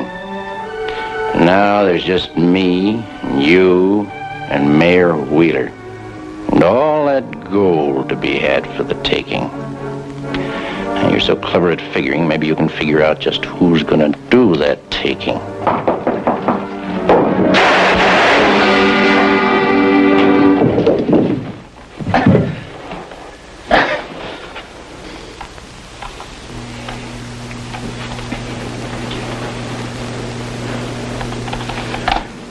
I came here to kill him myself and give myself up. I couldn't go on living in fear of what they may do. You have nothing to worry about, Mr. Mayor. You're the last one left. What about the other messenger? Fraser killed him. He himself was just a drifter who heard about a good thing and came for the gold. Then it's finished? Mr. Bonner, I can't tell you how relieved I am. Now I think I'd better go and turn myself over to Sheriff Townell. We both have something to talk to the sheriff about, but what about the gold? Yes?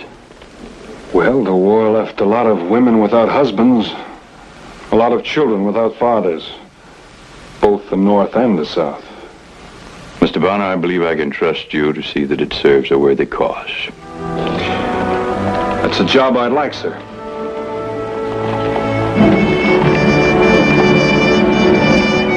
As Mr. Lincoln said, to bind up the nation's wounds and care for him who shall have borne the battle, and for his widow and his orphan.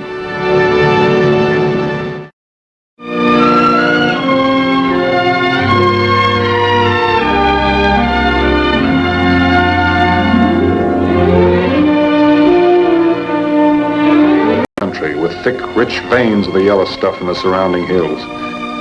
Now all the gold was long since gone, except for that which remained in men's dreams. I thought I heard a cry, a long ways off.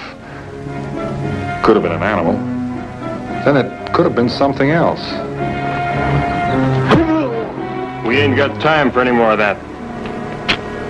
Can you think of a better way to make him talk? Yeah.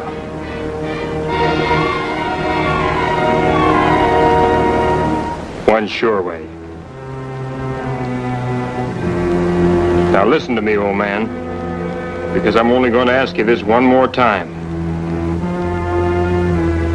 You can still hear, can't you?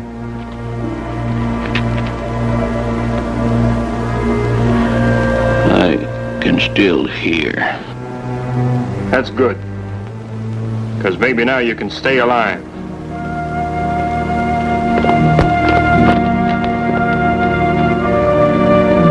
Now for the last time, where'd you find that gold? You'll have to kill me first. Any way you like it, old man.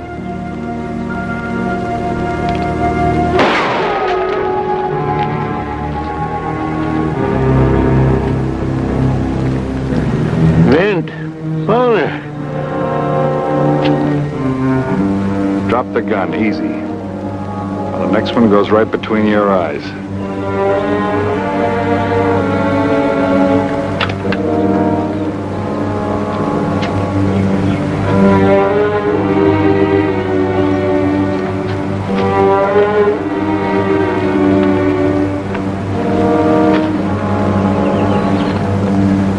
You're Hiram Grover, aren't you? That's me. What are they trying to do, kill you? Take more than the likes of them to hurt an old desert rattler.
Now let him go. All right, what are you waiting for? Go ahead, shoot. Don't do it, Len. Now you drop that gun or I'll break this man's arm. Do as he says, Len. Or do you want to kill your old brother? He calls your brother. That's the only thing that's keeping you alive. I'll make you a deal, mister. Name it. Let him go. I won't use this. Otherwise, I'll kill you both. Drop the gun first. Do it, Len.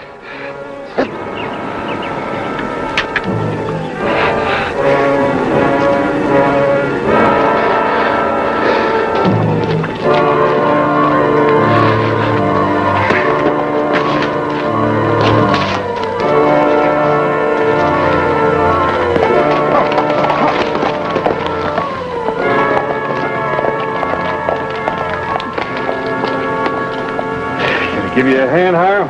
I don't need no help. They sure worked you over. Why? Why? They're after the gold. Want to steal my claim. Gold claim? What are you talking about? Here. Loaded with the yellow stuff. I'll show you.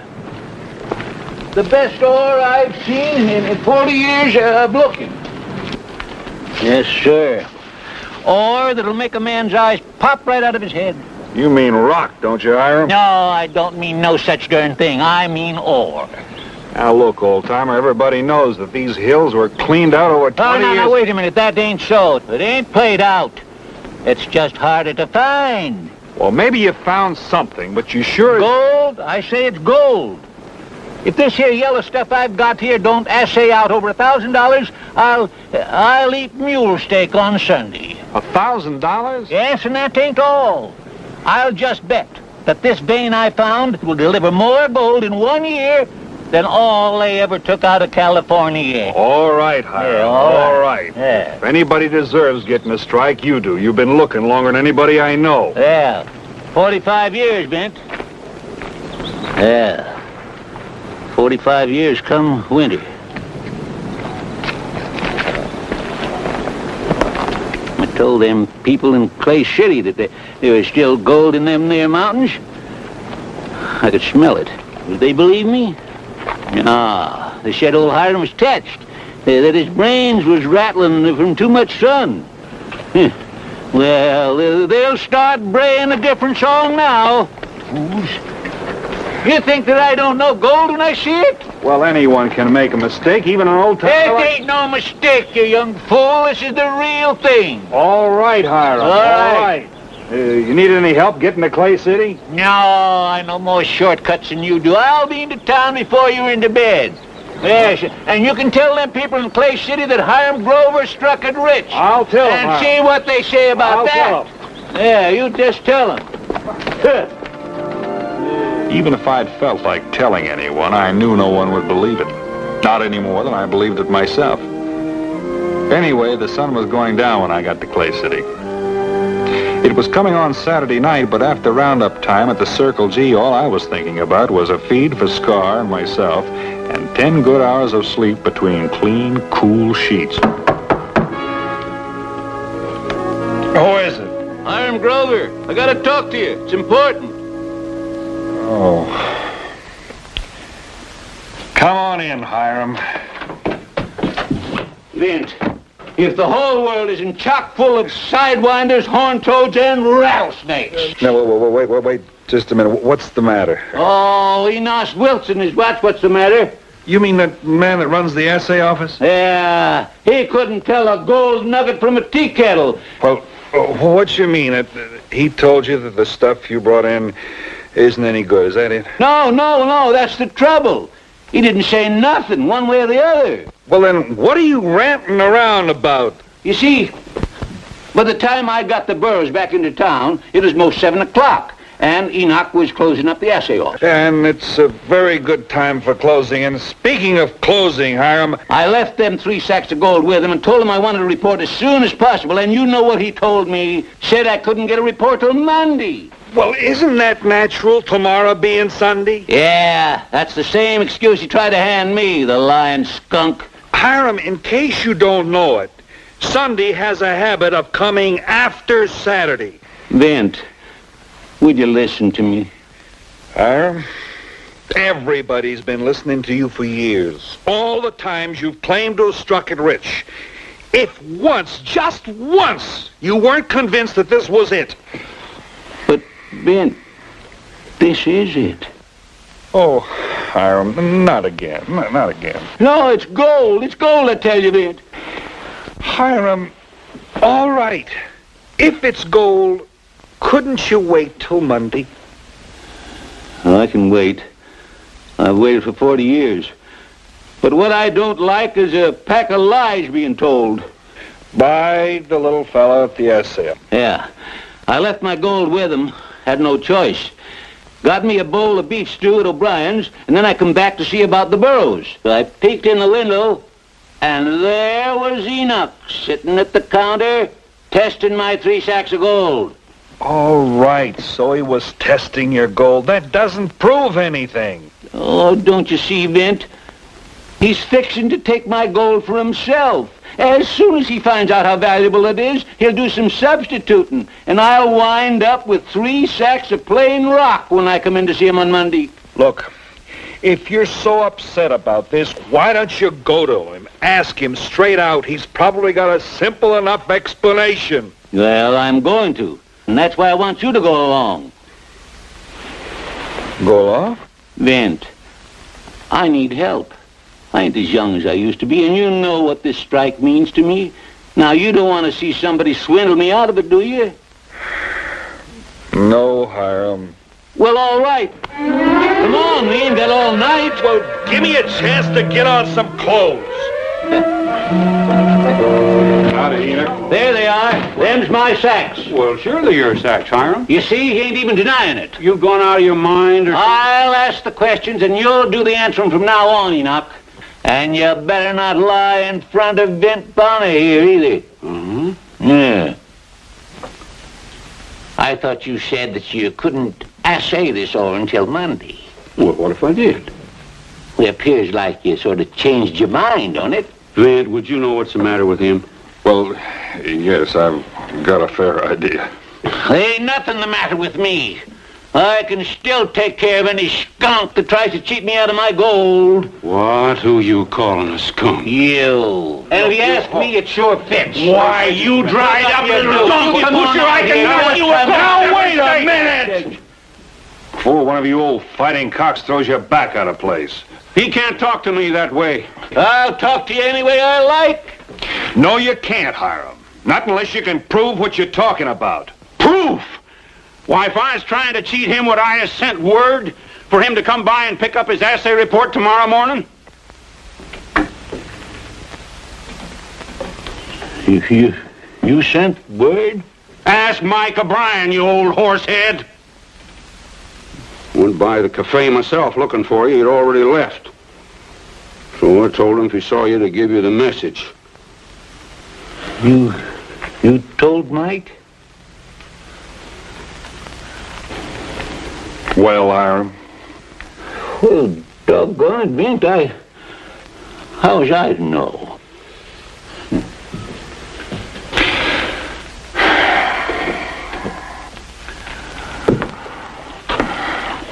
Well, Enoch, I guess he's sorry. Oh.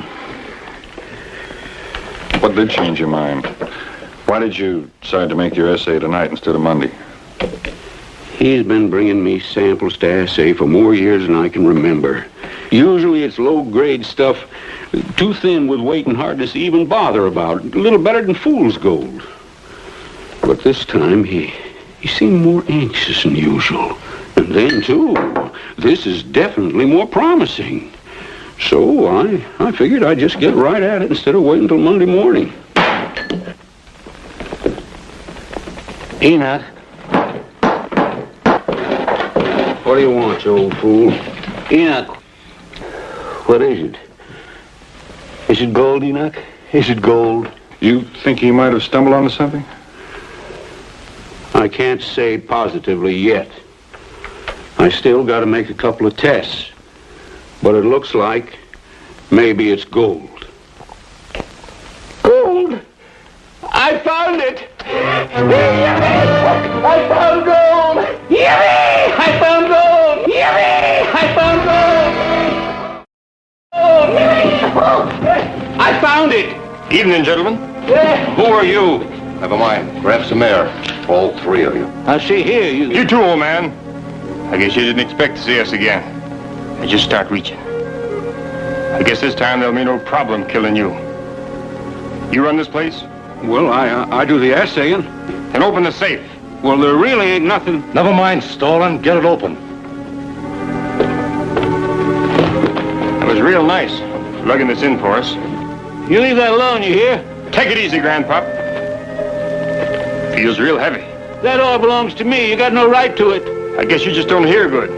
I said take it easy. I spent most of my life looking for that gold, and I... You leave it...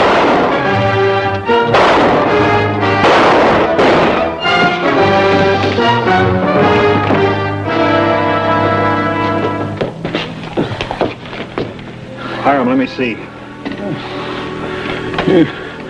You saved my gold, Vint. You better get him to a doctor, quick. Doc Nibble's house is in the next block. We'll take him there. Grab hold. How is it, Doctor? Well, it's too early to tell anything yet. I got the bullet out, but he still isn't out of the woods. See what you mean. For a man his age to lose all that blood, it's a very serious thing. Sure. I understand you got the thieves, both of them. You sure did, Doc. What are his chances, do you think, Doctor? He's an old man. I've seen fellows a whole lot younger than... Yeah. Say, you better get yourself some rest. Well, I thought maybe we could, Nothing you can do here. Not a chance of him coming to before morning. Come on, Vint. Doc will take care of him. All right, I'll see you in the morning, Doctor.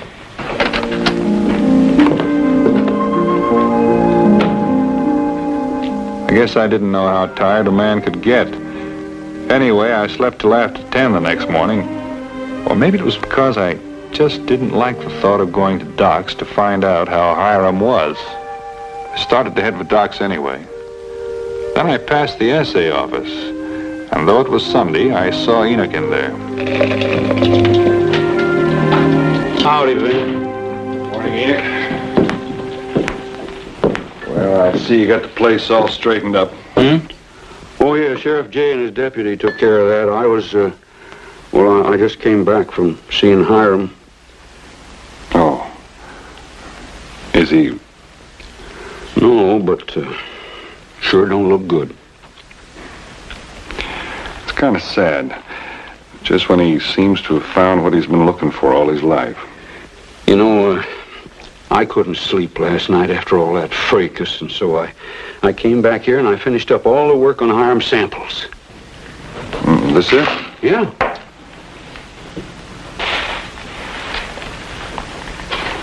Looks real rich. Oh, it's the real thing, all right, no doubt about it. So the old goat was right. If there's any more ore as rich as this in those mountains, we'll have a full-scale gold rush right here in Clay City. Well, Hiram ought to know about it. Oh, he knows it. He does? Well, I told you that I couldn't sleep. So after I finished up the assay early this morning, I went right back over to Doc's. Well, I thought that Hiram would want to know before... That was mighty thoughtful of you, Enoch. It wasn't nothing. I just couldn't sleep, that's all. Oh, Doc says he's got a good, strong constitution for a man of his age. Why, he just hasn't got any fight left. And you know, Vent, he just doesn't care whether he lives or dies. Well, you had a hard night, Enoch. You probably all tuckered out, too. Oh, no, Vent. You see, Doc couldn't understand it either. He thought if there was anything that would make Hiram want to live, it would be knowing he'd struck it rich. Well, you'd think so after he spent most of his life grubbing around those mountains. Well, the only way we can explain it is that Hiram just don't believe me. Maybe he thinks I'm lying to him because he's so bad off. Well, he did say he never got an honest assay. So we thought, the Doc and me, we thought that maybe if he heard it from you. Yeah, maybe you're right. You know, Enoch, if I ever need a Philadelphia lawyer, I'm going to call on you. Well, Hiram, how's it going? Fair, Vint, fair, considering. Well, the doctor says you're going to be real well real soon. Yeah, he told me. But you know, the doctor can't do it all by himself. You've got to give him some help. It don't matter. Don't matter at all. Now, what are you talking about? I figured you'd be jumping up and down in bed, just raring to get going as soon as you heard the news. You mean about the gold? Yeah, Enoch here says he told you. Biggest strike ever made around Clay City. Yeah, he told me. You believe him, don't you? Yeah, I believe him. I knew it was real stuff first time I found it.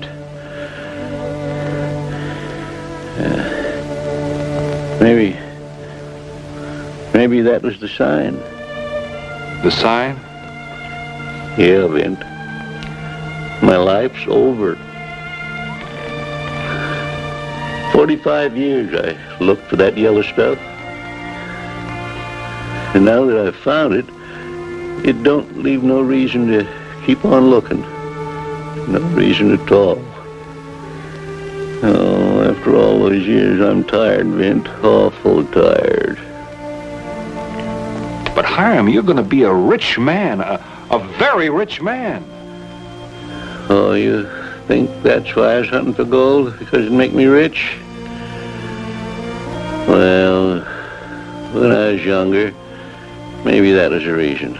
But lately, in the last few years, I wanted to prove it to folks that I knew what I was talking about, that Hiram Grover wasn't touched in the head like they said. But Hiram, you know better than to believe anything that people say about you. So, it won't be so hard to die. It won't be hard at all. I got done what I set out to do. I guess maybe I'm luckier than most men get to be. Well, that's one way to look at it. It just goes to show, Vint, that things turn out for the best. Yeah, sure.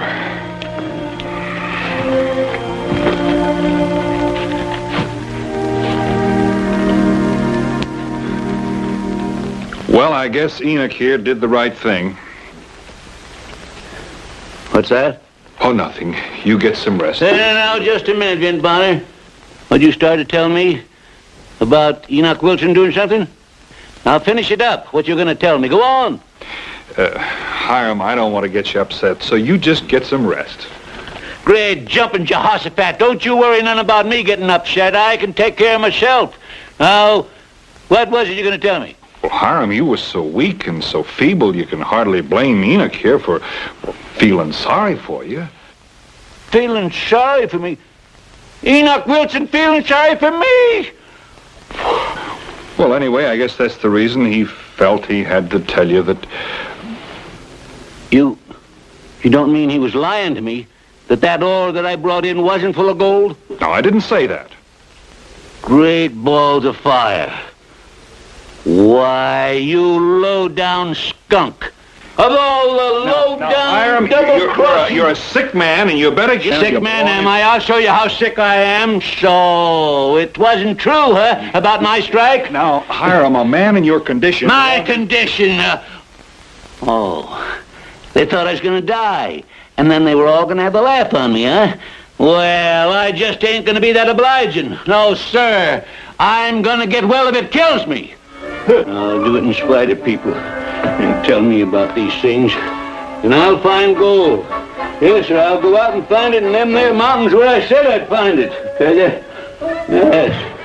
They're going to soft-soap me into kicking the bucket.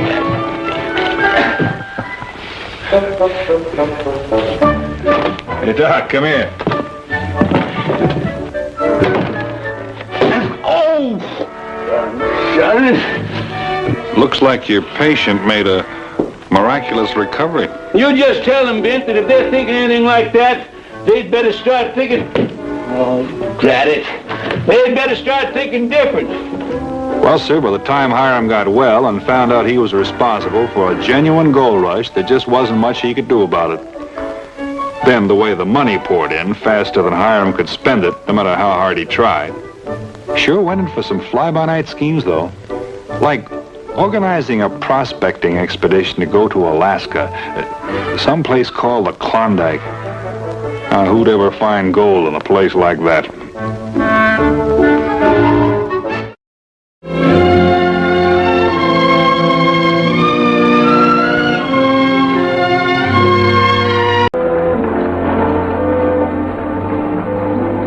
You know, it isn't often out here you find a town thanking its sheriff for something he's done instead of criticizing him for something they think he should have done.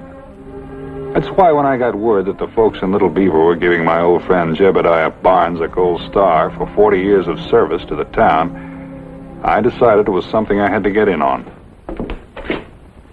Howdy, Jim. Vint Bonner, what the devil brought you to Little Beaver? Came for the celebration. Celebration? Seeing the last of me in this territory calls for a celebration, huh? Shake hands with Charlie Craig. He's taking over my old job. Glad to know you, Charlie. Howdy, Mr. Bonner. Heard Jeb talk about you lots of times. Vint, be glad to shake the dust of this town off my boots. When you leaving? Got the old wagon hitched up right now. Just a-waiting for me over at Pearson's livery. As soon as the good folks of this town get tired of hearing themselves make speeches and hand me a gold star they claim they're giving me, I'm going to be on my way. What do you think of that, Vint, a gold star? Oh, I think that's wonderful. Nobody deserves it more, Jim. Oh, yeah, I guess so. Probably made it out of my own fillings. Hey, where are you going? Old Mexico. Got me nephew down there. Well, she's all yours, son. There's your tin badge. Now, you make yourself at home. You won't have long to wait. 40 years is all. Maybe they'll give you a gold star before you're out on your saddlebags. See you over at the celebration. Be over in a little while. Come on, Vint. Buy you a drink before all them speeches start.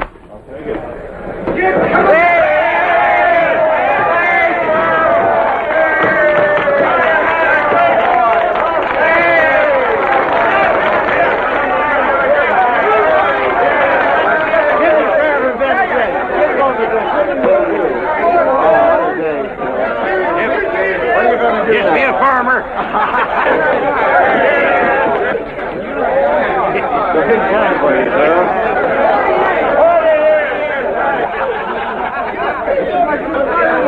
Very best, sir. Good luck, sir. Drink in the house of the boy.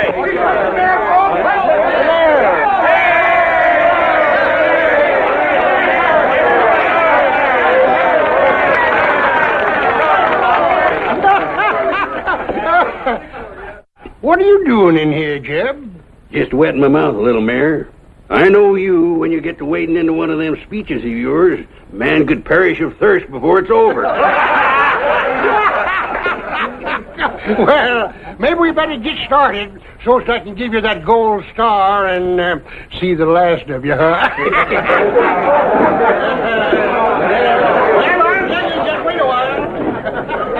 Say, those three men over there, they look familiar, do you know?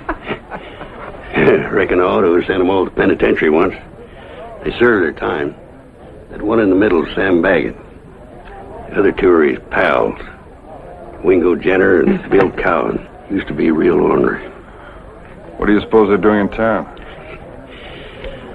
Probably don't believe the old Jeb Barnes is going to hang up his gun. Come in to see for themselves. You know, I ain't sheriff anymore. Charlie Craig's wearing my tin badge. I'm getting a gold one. Putting me out to graze. Well, them three's Charlie's problems now on.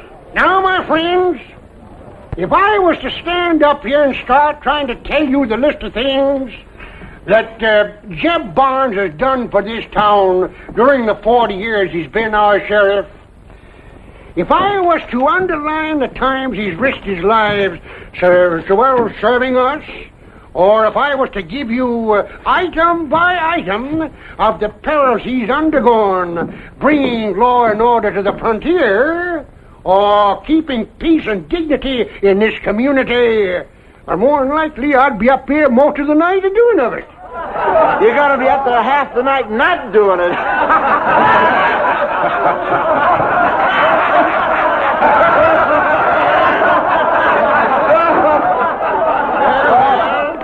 I reckon if I didn't pop off once in a while now and then, strangers in town wouldn't know I was the mayor.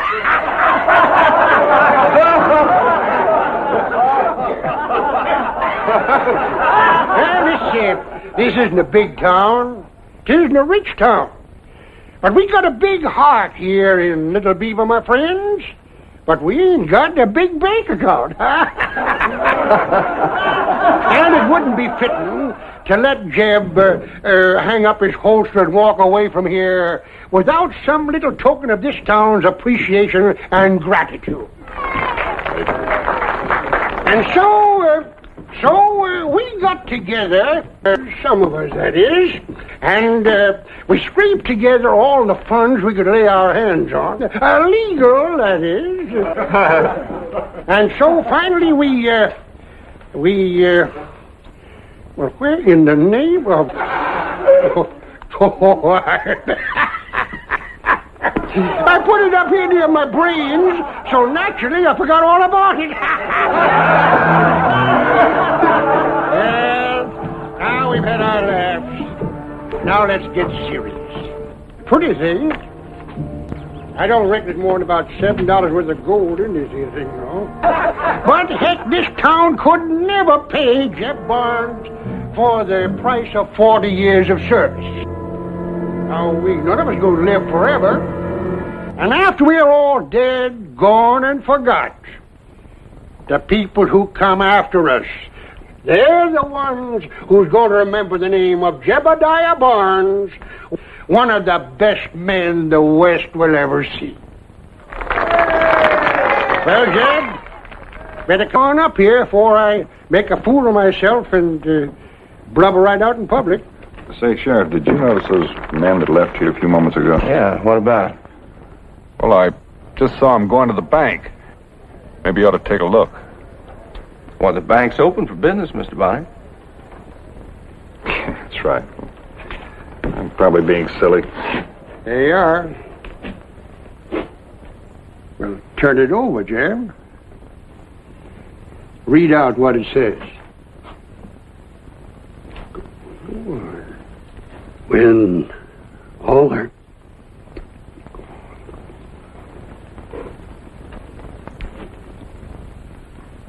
When all our histories wrote and done, the name of Jeb Barnes will head chapter 1. I wrote that myself. Speech! Speech,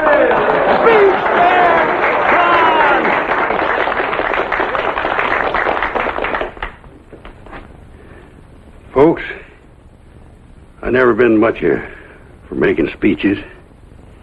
I never wrote down what I want to say to you. Probably just as well I didn't, on account of I probably wouldn't be able to see what I'd wrote. Doesn't seem like 40 years ago when I rode into Little Beaver.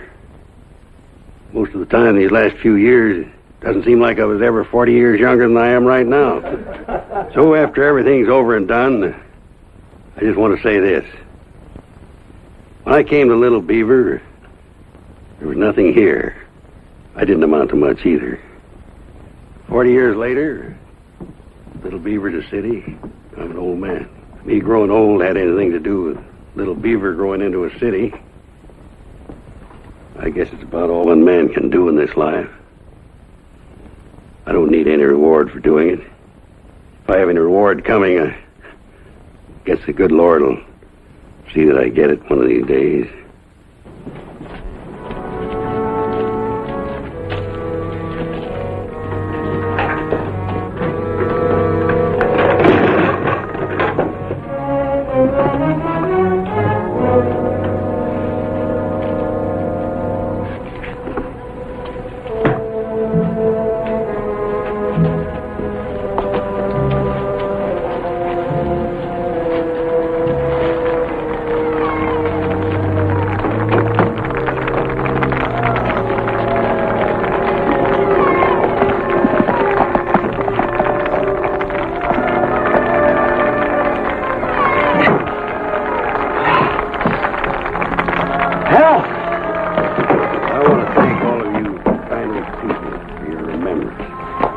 And even though I'm not your sheriff anymore, I aim to wear this gold star, even if it's not legal. And anybody that tries to take it off on me...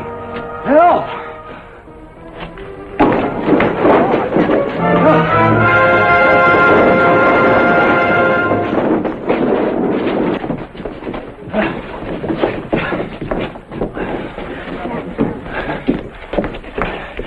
Three of them came into the bank. Nobody was paying any attention to them. First thing we knew, we was looking down 6-shooters and getting tied and gagged. What'd they get? $30,000. and gold. They knew just what they was after. I had it all boxed, waiting for the Overland Express. I'm forming a posse. Any of you men that want to join me, saddle up, get your guns, and go to my office for deputizing. Want to ride with us, Sheriff?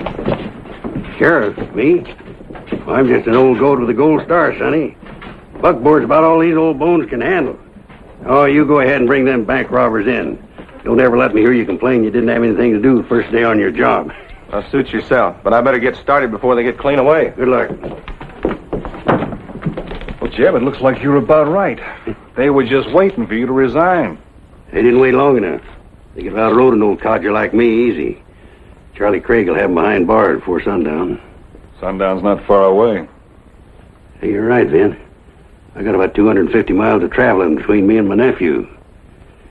Looks like our celebration's over. Better be on my way. If you're ever down Mexico way... I wouldn't pass you by, Jeb.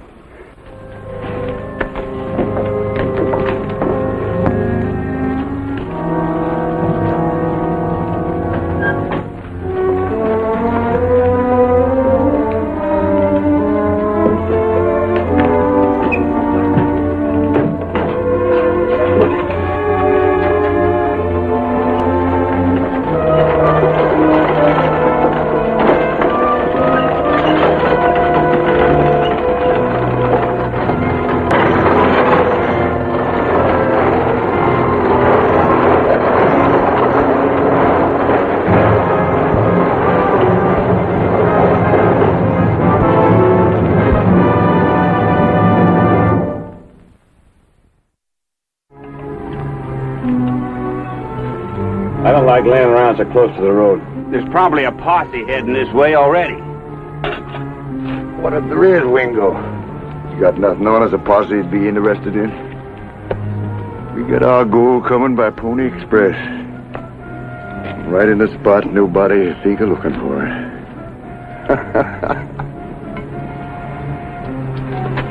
Try a little more of this coffee.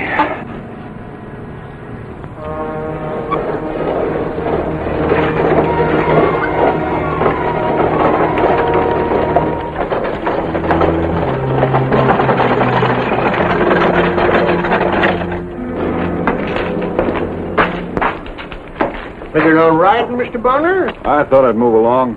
I only came in for the ceremony. Yeah, come to a sorry end, too. Bank holdup and all. I sure wish Jeb Barnes was sitting at the head of that posse instead of Charlie Craig. Charlie's a good man, but he just don't have Jeb's experience. Yeah. Any word come back yet? No, nobody's rode back yet. Well, still a nice ceremony. You gave a real fine speech.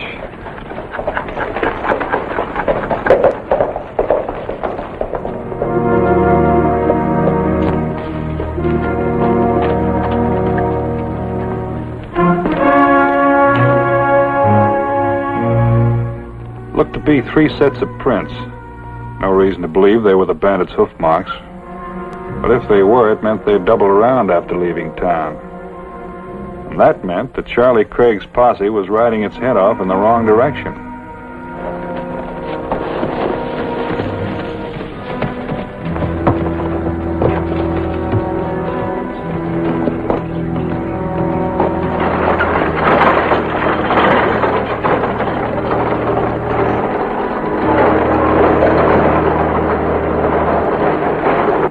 Darking down fast. Yeah, them buckboards move slow. Supposing he don't come this way at all. Or supposing he drove by and we never heard him. Suppose you tie a knot in that tongue of yours. Making so much noise we won't hear him when he does come.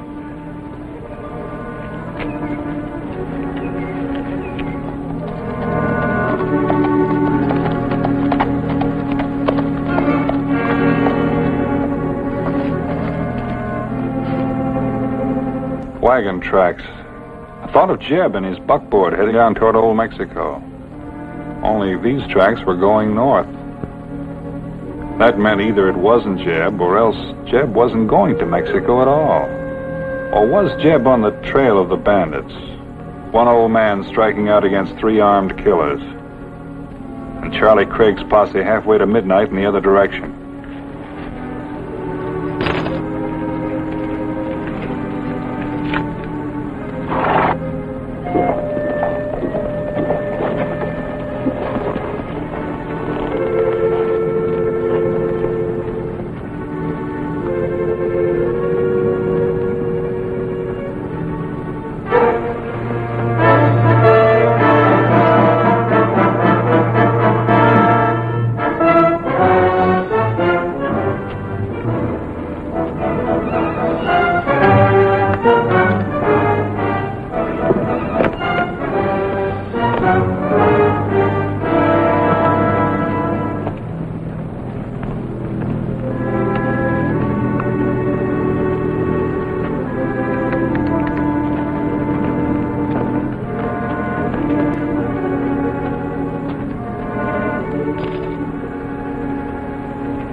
are. $3,000 for each of you.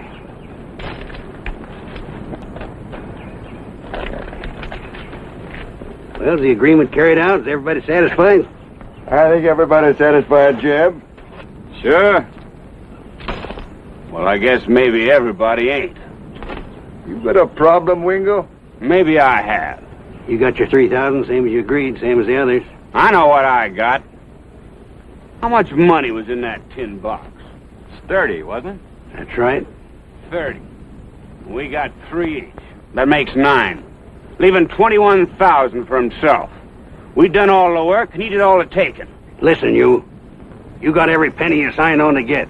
If you didn't like your cut, why didn't you say so before we made the deal? Well, I'm saying it now. What's that supposed to mean? Maybe when we were agreeing to your terms, we sort of keeping our fingers crossed, planning to make a different cut later on. It sure don't sound like a bad idea. You're not so stupid after all, Wingo. Maybe we ought to have a different cut. Well, maybe you ought to go whistling your whiskers. You think I'm going to sit around and bargain with you 3 varmints? Don't you try that. You didn't think I could still draw, did you?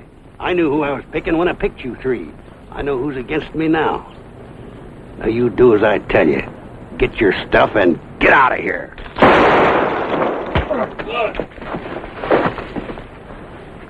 Now, Jeb, don't you be stupid enough to go against 4 guns all aimed at your belly. I made you a fair bargain. I gave you more money than you'd ever seen in your lives. And you kept more than we've ever seen either. I did all the figuring. Did all the planning. We did all the taking. Now, we ain't through yet. You know, we asked you for a different divvy, and you turned us down. You know what that's going to cost you, don't you, Jeb? $21,000. You're going to take it all? That's right. You can't do that. You're going to see us do it, right in front of your eyes. Wingo, go out in the buckboard, bring that box in. Now listen, I didn't tell you this, but I wrote up all about planning this robbery and about hiring you to help me. I sealed it in an envelope and put it safe in my office. You did nothing of the kind. You're lying. True.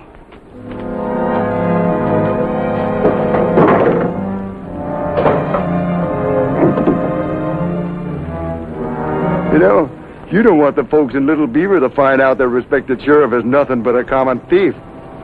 And what if you did write it out, put it in the safe? Nobody's going to open it.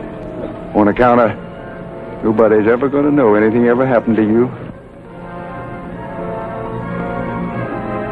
Got it. Praise, all of you.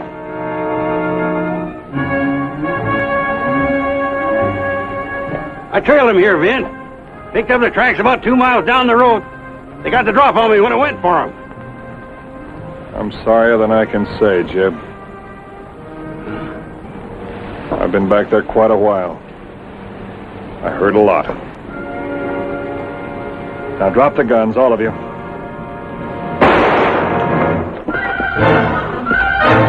Don't touch the gun, Jeb.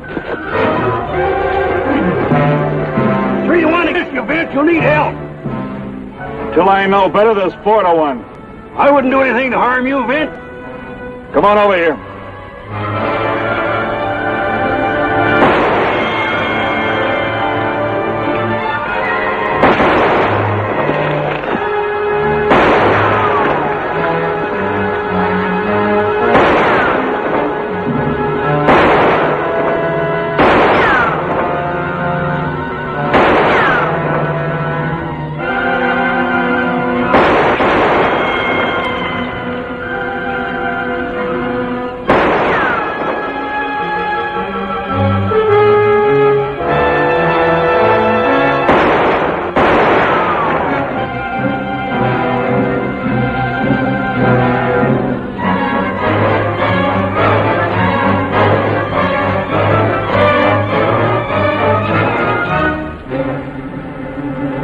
Look behind you!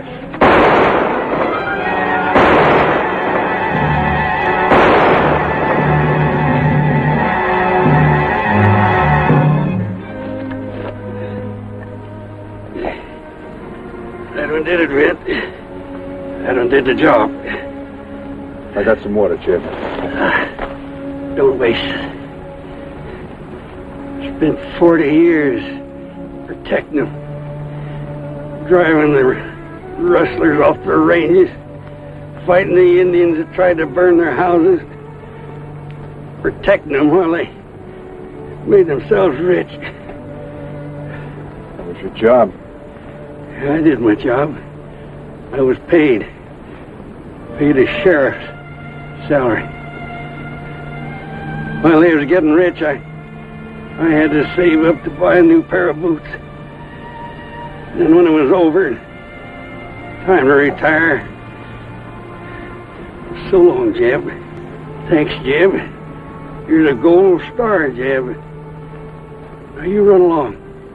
You run along off someplace and die, while we look around for somebody else to take care of us while we're making money. All I wanted, Vint, was something to live on while I was dying. I didn't have nobody. What about your nephew down in Old Mexico?